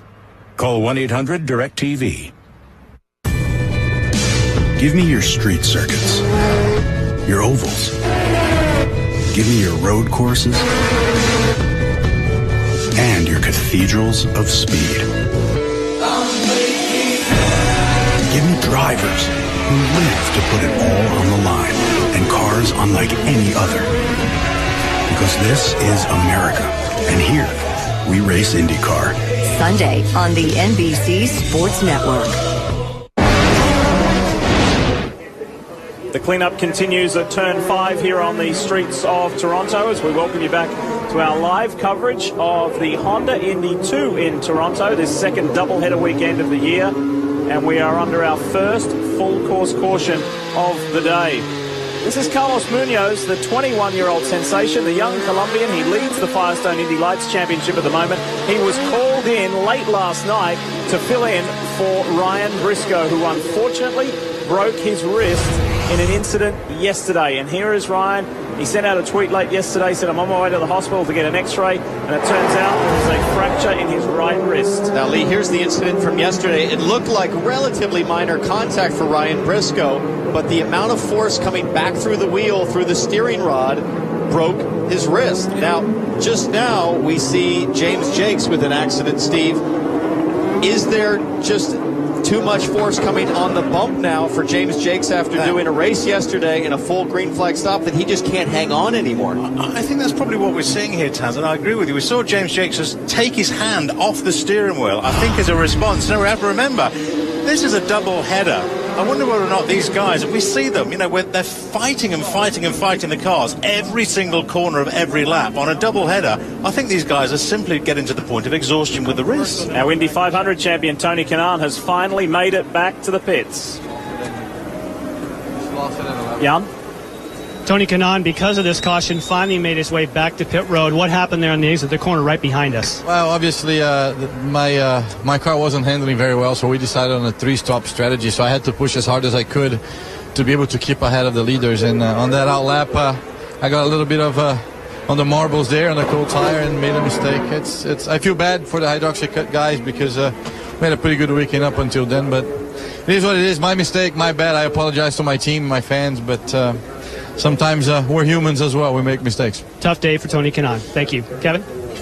James Jakes just got back to his pit stall here after this most recent incident. He's been struggling with an evil handling car to some extent, or at least I know he didn't have speed from listening to his radio. They were looking at replays up top. You tell us what happened. Yeah, I just hit the curb and ripped the wheel straight out of my hands. You know, the kickback is unbelievable in these things, and when you're not quite dialed in with the dampers, it's a nightmare. So, yeah, frustrating days. The weekend started well, you know, we were qualified 5th in the first race with a penalty drop, so just move on to Mid-O.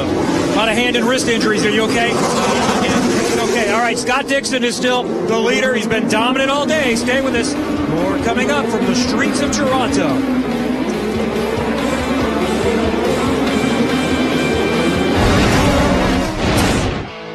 What if Bud Light created the world's biggest stage? And through the music experience of a lifetime. In every single state. On the exact same day. For a chance to see artists like Miguel, Ludacris, and Dierks Bentley, check out budlight.com/music first. 50 shows, 50 states, one day. Here we go.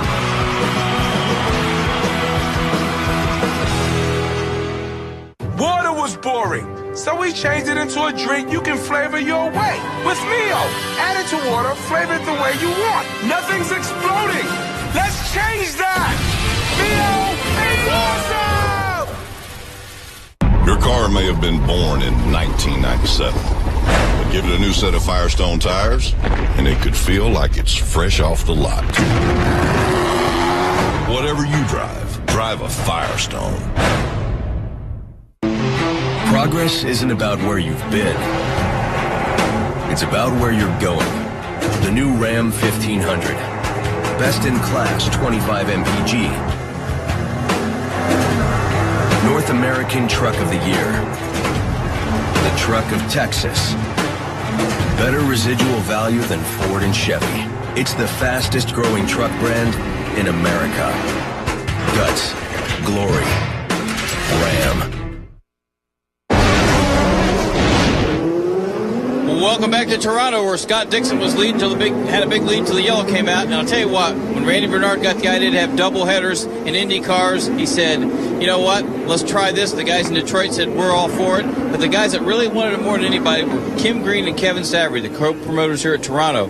They got Honda of Canada behind them, but most importantly, they've got some of the most passionate open-wheel fans in the world. And you can see by the grandstands and the standing room only, this is starting to look like the old Toronto crowds back in the 80s and 90s, and it's going to take a while, but with James Hinchcliffe winning 3 races, it's too bad he's had a bad weekend, because if he'd had a good day yesterday, they'd have probably sold another 10,000 tickets. All I can tell you now, fellas, is if they have double headers, I don't know what the vote's going to be from the other tracks, but these guys want to keep a doubleheader for next year, and they're going to go buy James Jakes a steak for making this thing a race. and Rob and Kim Green told me a little earlier today, we don't have a number on today's crowd, but yesterday was a fabulous Saturday crowd. So they've increased some of the grandstand sizes. They've included some additional grandstands. I've got a great fan area out the back. And as we were saying earlier in the show, folks, if you've never been to an IZOD IndyCar Series race, you've still got time this year, and there are some classic venues that we're going to. Well, double headers are great, but if the drivers can't hold on to the steering wheels anymore, it's not so good for the guys in the cockpit. Let's see if these guys can actually hang on to the finish. No start, no start, no start. No start. No start right now. There's still a sweeper out on the track. We had 14 laps of caution yesterday,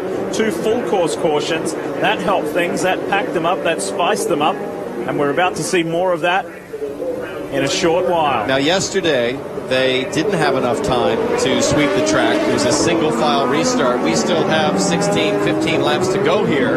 They're going to make sure they sweep it. They want a side-by-side IndyCar restart, and I guarantee you Scott Dixon is not happy about it.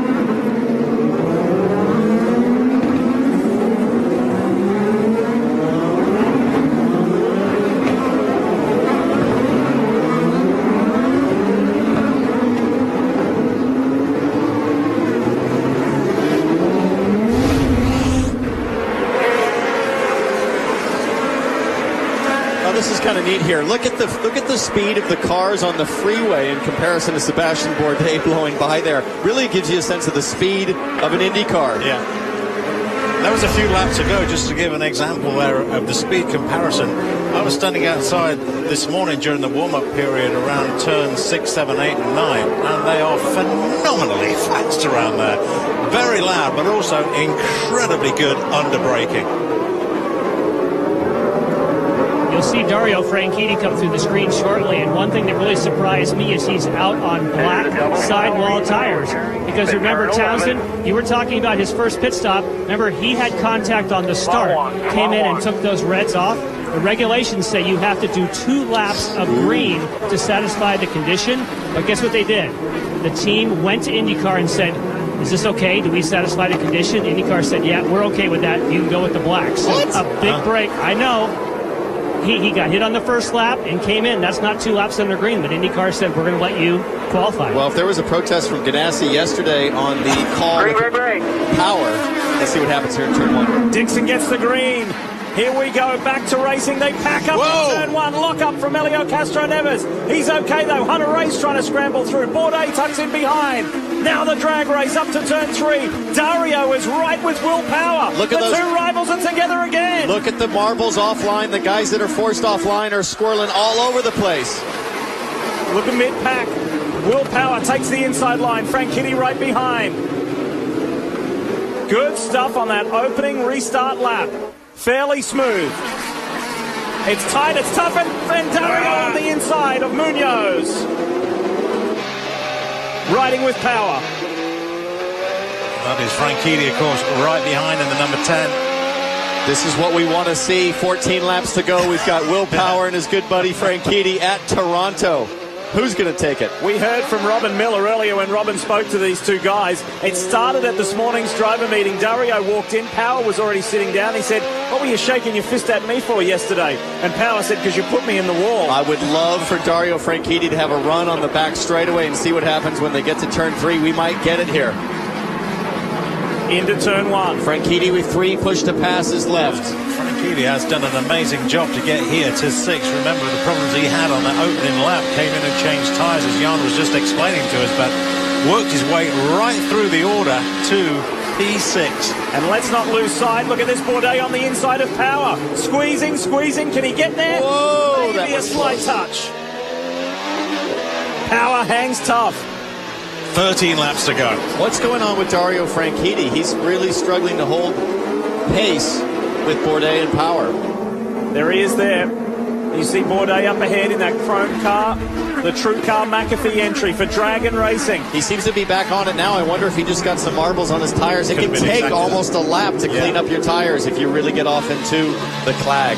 How about Scott Dixon, race leader? In 2 flying laps, he's put 2.4 seconds between himself and second place Helio Castroneves. How about this guy, Carlos Munoz? Never driven an IndyCar on a road course or a street circuit before. He gets 15 laps of warm-up practice. He is now all over the back of the 3-time champion. So he's not vying for a good result. Munoz is down in 18th. He's 1 lap down. However, his lap times have been impressive. It's unbelievable to think that you can come in on Sunday morning and put down the kind of times that he's putting here. Look at the traffic back here. This is Saavedra and Vautier trying to squeeze through Munoz. Now Munoz is learning a tough lesson. Well, maybe he's trying to be a good guy here. He's getting out of the way, but if you get out of the way on a street circuit, you can get off in the marbles. Look at Tagliani. Look at this. Yes, it's Tagliani and Conway getting together. Look at this. Good save from Conway to keep it together. But it just goes to show how fast and furious it is on that restart. Look at this, Bourdais on Ryan Hunter-Ray. That's a nice move for 4th spot. RHR comes back. They can't go 2 abreast through there.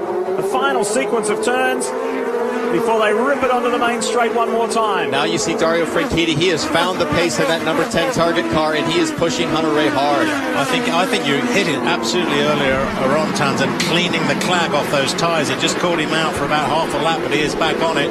But talking about back on it, Dixon's gap to Castroneves is now 4.1 seconds. He is not hanging around. He wants that bonus $100,000. There was 50 grand on the line at the doubleheader in Detroit and Belle Isle. If one driver could win both of them, Mike Conway was unable to win the second. So that $50,000 jackpotted to this, the second doubleheader. $100,000 on the line, and Scott Dixon is within 10.5 laps of winning 3 races in a row and $100,000 extra.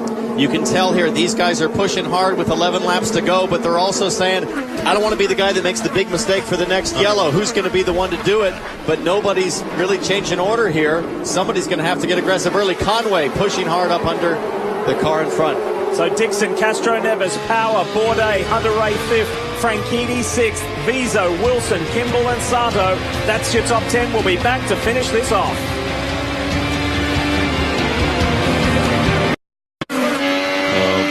You haven't missed a thing from Toronto, but there's going to be plenty of action in these closing laps. Welcome back.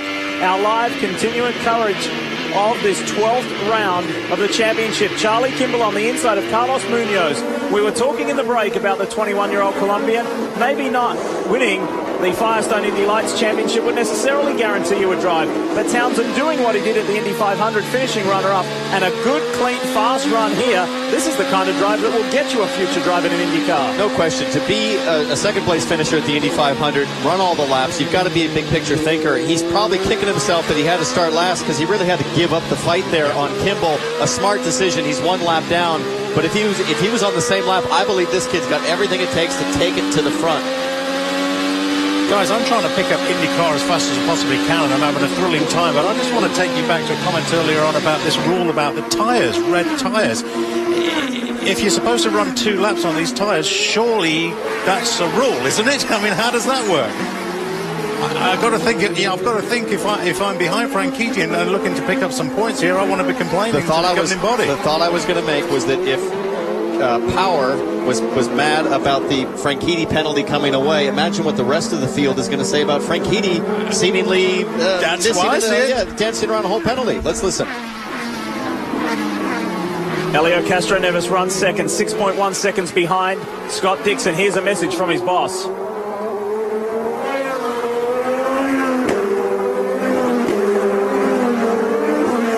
10 to go. Right, 10 to go. Will's got your back there. Will's got your back. He's behind you. Good message from Roger Penske. But if I'm Elio right now, I'm thinking to myself, yeah, just like Vettel had Weber's back. If Power gets anywhere close, I promise you Castroneves is going to be thinking he wants to win just as bad as I do. Bourdais is P4. Hunter is P5. So keeping the picture clear, letting them know who is where. Elio Castroneves, if things remain the same for this last 5.5 laps, will remain the championship leader to the tune of 29 points. However, Scott Dixon will leapfrog Ryan Hunter-Reay. Dixon will move into second. His march for a third championship gains momentum with every lap. Just watching Carlos Munoz mix it up with these guys. Again, he's a lap down, but doing a great job on pace. Ed Carpenter is off also at the exit of turn 5. Okay. Same spot. Could this be the case of driver fatigue, Steve? Full course yellow pisser. So we saw a late race caution yesterday. Let's have a look at what happened to the Fuzzies man. Ed Carpenter, the only owner driver in the field. Whoa, and that is a nasty hit. We don't know what happened at the apex, but the exit was certainly not as desired. No one else around. Yeah. Well, it's just speculation, but Townsend, I wonder whether or not this is just more driver fatigue. When we were right to the end, we were closing 5 laps to go on a double header. I can tell you from experience that if you do a street circuit, you do an 85-lap race in 80-degree temperature at a street circuit with the humidity. In the old days, we'd leave on Sunday, we'd go home and literally just lay down for 2 or 3 days to recover. These guys are having to do it 2 days in a row. All right, we'll sneak in a quick break. We'll come back and fill in the picture as we're within 4 laps of the end of this race.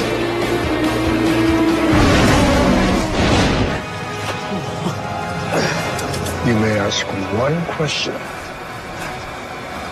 Which tire category should I choose to get the most comfortable ride? There's a better place to ask questions about your tires. TireRack.com. Right now, get a $50 Firestone prepaid MasterCard and a Turbo Movie Pack when you buy a set of 4 select Firestone tires. For details, go to TireRack.com/TV. TireRack.com. Research, buy, deliver, install. At Honda, we know you. We know how you like to move at your own pace. And how you don't always see everything coming. Introducing a car that starts with you. The more powerful, more responsive, all-new Accord from Honda. Honda, proud partner of the IZOD IndyCar Series.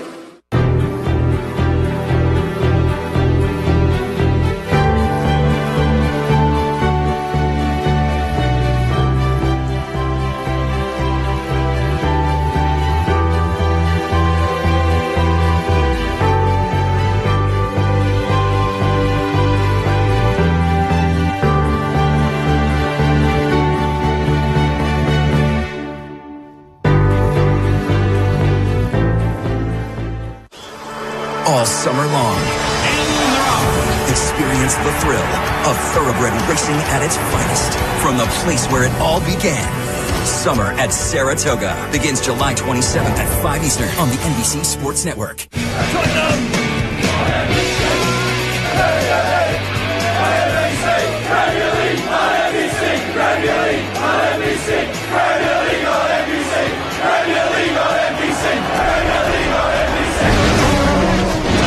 To the end of round 12, the Honda Indy 2 in Toronto, under our second full course caution. So for the second time, Scott Dixon sees a sizable lead evaporate. That's Emma Davies Dixon, Scott's wife.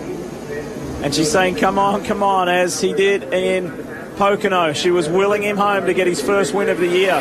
He did that in spectacular style. What a day it was for Target Chip Ganassi Racing, with all 3 drivers finishing 1, 2, 3. First time that Chip Ganassi has achieved that ever.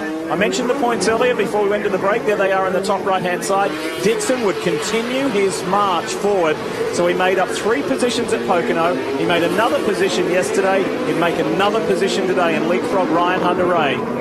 And Castroneves is the only man to complete 100% of the laps this year, and that's why his run at the top of this championship has been so impressive. Elio has been consistent. Now remember, as we see Chip Ganassi, Castro Neves is known as a hero in IndyCar because of his 3 Indy 500 wins.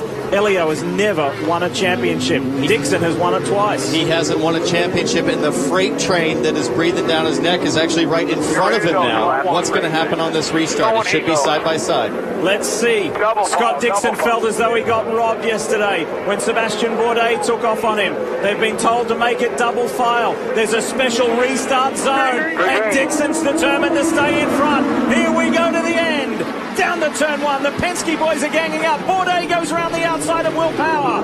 Can they hang on? They cannot hang on. That's Hunter Ray and Will Power. Big contact to the wall. Sato also involved. Sato at the back. Ryan Hunter-Reay also in the wall. That was ugly.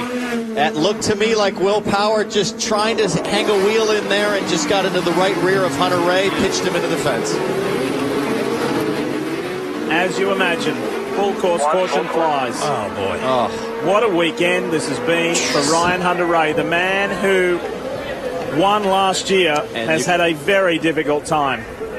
You can see Emma thrilled, thinking this is going to finish under yellow and Dixon should win easily. I wonder if Hunter-Reay looks in the mirror and sees Sato and thinks not again, even though it wasn't, to me, didn't look like Sato's fault. And Power obviously can't steer through the corners anymore, so he's off in the runoff area. This has been a weekend to forget too for Will Power, the superstar of road and street courses. This has been a tough one. With 2 laps to go, can you believe it? All the effort to get to where they were in this race. And through all of this madness and through some unbelievable driving, I'll tell you more about Mike Conway in a moment, but let's watch this closely and look in the top 5. Hunter-Reay tries to go around the outside of Bourdais. They're lined up 3 into turn 1. In the middle, the chrome car is Bourdais. And now Power got loose there. He accelerates and his rear left hits Hunter-Reay's front right. My mistake. Hunter-Reay was forcing the issue to the outside, and I don't think Will Power had any idea somebody was creeping there, and Hunter-Reay was just taking too much. On board with Power. So right there, Power will have no idea that a car is trying to force the issue on the outside, and they just run out of road. There it is. Look at Hunter-Reay. He's almost 3 wide going into turn 1. Yeah. He wisely backs off. At this point, as you said, Lee, Power gets a little sideways, works up the track, but there's no spotters on street course racing like there is on an oval. I think it was that concrete again, wasn't it, Townsend? From Power just got on that concrete. And Sato totally innocent there. Yeah. Good sound. That gives you a sense of the force of impact. Will Power out of the car. And he shakes, and understandably so. Yeah. Frustration, disbelief, annoyance, whatever it is, all of them. And what about the defending series champion, Ryan Hunter-Reay? There he is, he gets out of the car. This is the final lap of the race. What a weekend it has been for Scott Dixon. This is incredible. 3 wins in a row and a $100,000 bonus to Scott Dixon. 3 in a row, says Emma. And there's the boss. This has been an unbelievable run. They had 1, 2, 3 on the podium in Pocono last weekend, and now this is 3 consecutive wins for Scott Dixon. How about Sebastian Bourdais? Double podium. First ever podium yesterday for Dragon Racing, and they back it up again today with a 3rd place finish despite having no push to pass inventory the entire race. And then you look at Dario Franchitti, 4th from dead last, although there's a question mark there. Yeah, there is, over this tyre regulation concerning the use of the red tyre. 2 complete racing laps. Here's Jan. And what a dream weekend for Target Chip Ganassi Racing. Didn't we just do this yesterday? What a great job. Well, it's good to have this kind of Groundhog Day with you and NBC Sports. Well, we're really happy about that. We're happy about the Target car. The performance of that was really good all weekend. Scott was certainly on form. I think Dario had a little misfortune there at the front end, or he would have been tough to deal with also. So we're happy for the whole team. Wow, what a fantastic effort. $100,000 in the pocket for Scott Dixon, and this team is definitely on a roll. They've been struggling this season, and now today, man, they just took it to everyone.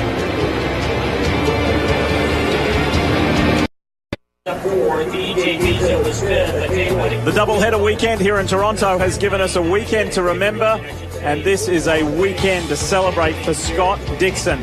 3 races in a row, Pocono and 2 here in Toronto. This is his time, Kevin. Scott Dixon wins 3 in a row for the second time in his career. He did it back in 2007, and just like yesterday, this is Groundhog's Day. He slipped off the top of the car yesterday, but no worries for our friend from New Zealand. How many times have you had this dominant of a day? It's been a long time, and, you know, I'm so thankful for it. Once again, I want to thank everybody for coming out today. Toronto fans, there's something special and fantastic to see everybody out here today. A little harder today. The race was a little more faster paced, I think, than yesterday's one, so I was definitely trying to hang on there. But I think it's been since, maybe, 03 or 08 since we've had that kind of run with 3 in a row. 07. So I'm just so happy for the team. That's where we're just second place in the points now, 27 or 29 points out from Alio. It's what a turnaround in a couple of weeks. It's a big deal for us, and I just hope we can keep it going here. It's great to have all my family here this weekend. My mum came in, Emma, and obviously Poppy and Tilly. So it's great to spend that time with them here this weekend. But what a crazy weekend. And an extra $100,000? Hey, the $100,000's good, but I'd rather take the points. The points are what we're here for, and I guess if you win the points race, you get $1 million. So we'll narrow down and try and go for that. But I want to thank everybody here in Toronto, Honda, obviously, and Target. It's been a big week here for Target, obviously in Canada, and all the big boys were here today, so it was good to see. Great drive. Congratulations. Thank you. I really appreciate it. Scott Dixon, number 32 now, sole position of 7th on the all-time wins list. Jan? And you hear him talking about championship points, and the man who really is thinking championship points, Helio Castroneves. Another great payday for you. Yeah, certainly. Remember, I told you at the beginning of the race, we're going to put all our chips today, which is where we're starting better, and we did. The car was awesome. In fact, the Hitachi boys did a hell of a job. I want to thank, obviously, PPG, Shell, Verizon, I don't know. There's so many. Let me see. Verizon, AAA. I guess I got all of it.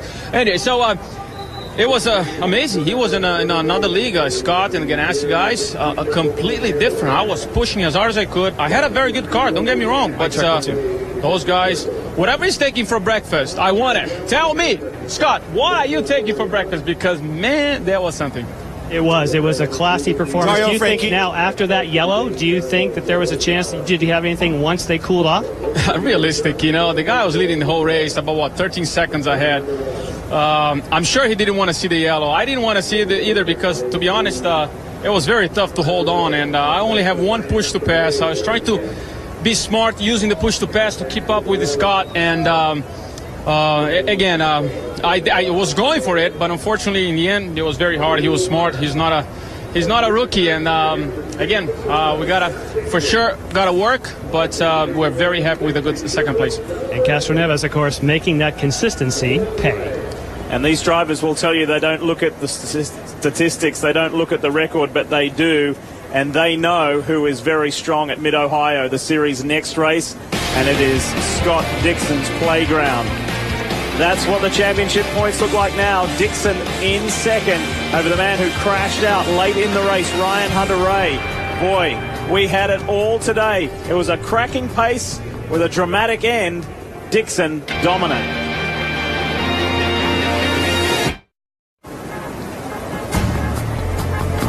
Not only does Scott Dixon have 2 IZOD IndyCar Series championships and an Indy 500 win, he is now the most successful active driver.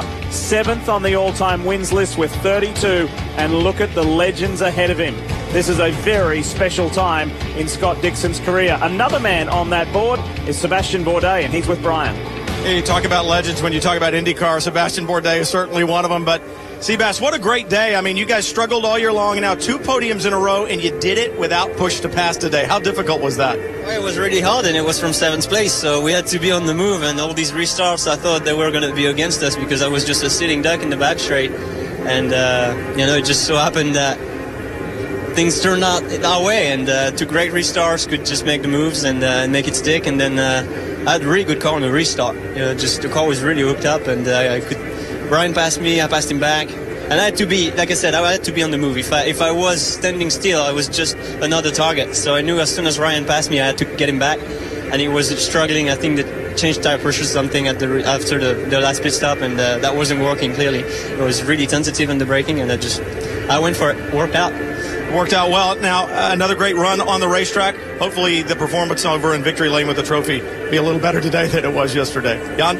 Well, you talk about better today than yesterday. This whole weekend really hasn't gone the way that Ryan Hunter-Reay had hoped. Talk about this incident. You went around the outside, and then you looked like you were trying to get out of it. Well, Will was coming out from the bottom. I had a good run going on the outside. I was right next to him. He was sliding across the patch. I talked to him in the car that took us back, and he just said he got loose on the bottom, and he just drove right up into us.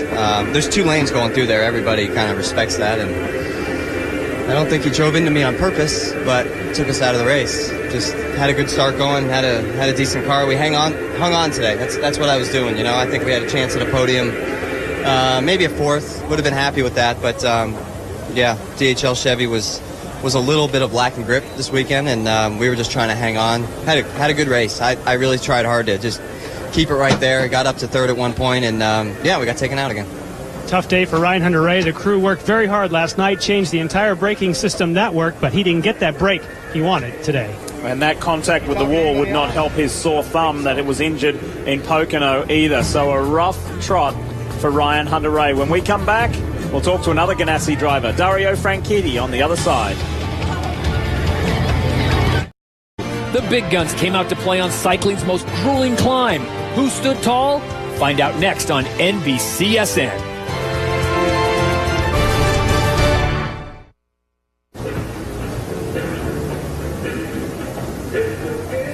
Welcome back to the streets of Toronto. And, of course, we opened the door saying there was potential controversy with the tires that were used for Dario Franchitti.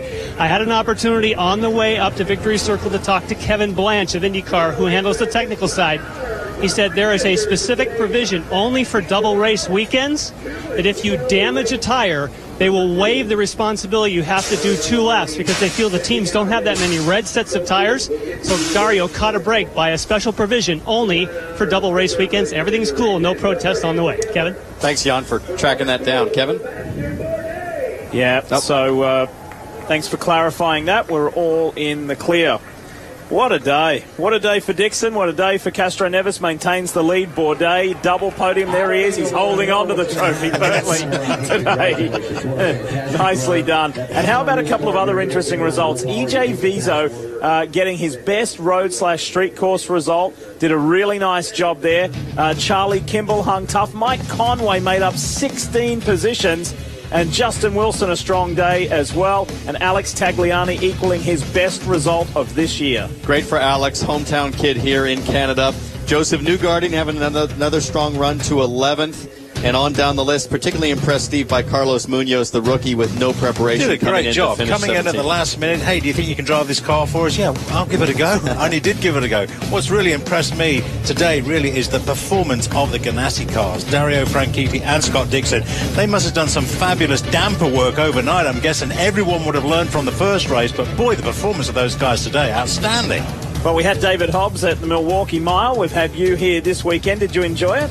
It's been absolutely fabulous, and thank you very much for all your hospitality, both here at NBC Sports Network with the IndyCar guys and also the Indy Series. Everybody's been absolutely wonderful. Thank you very much. But you especially enjoyed that GoPro course preview, didn't you?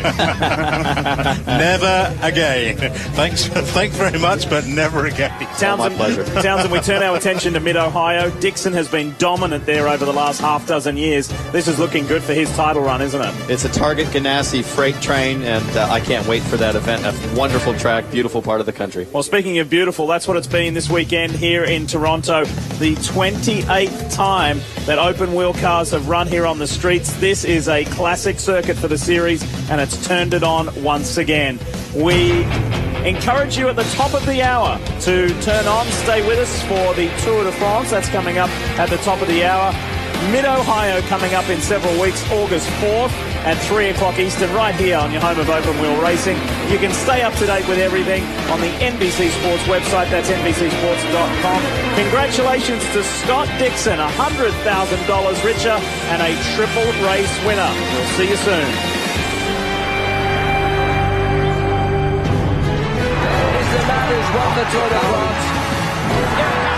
The NBC Sports Network thanks you for watching this presentation of the IZOD IndyCar Series.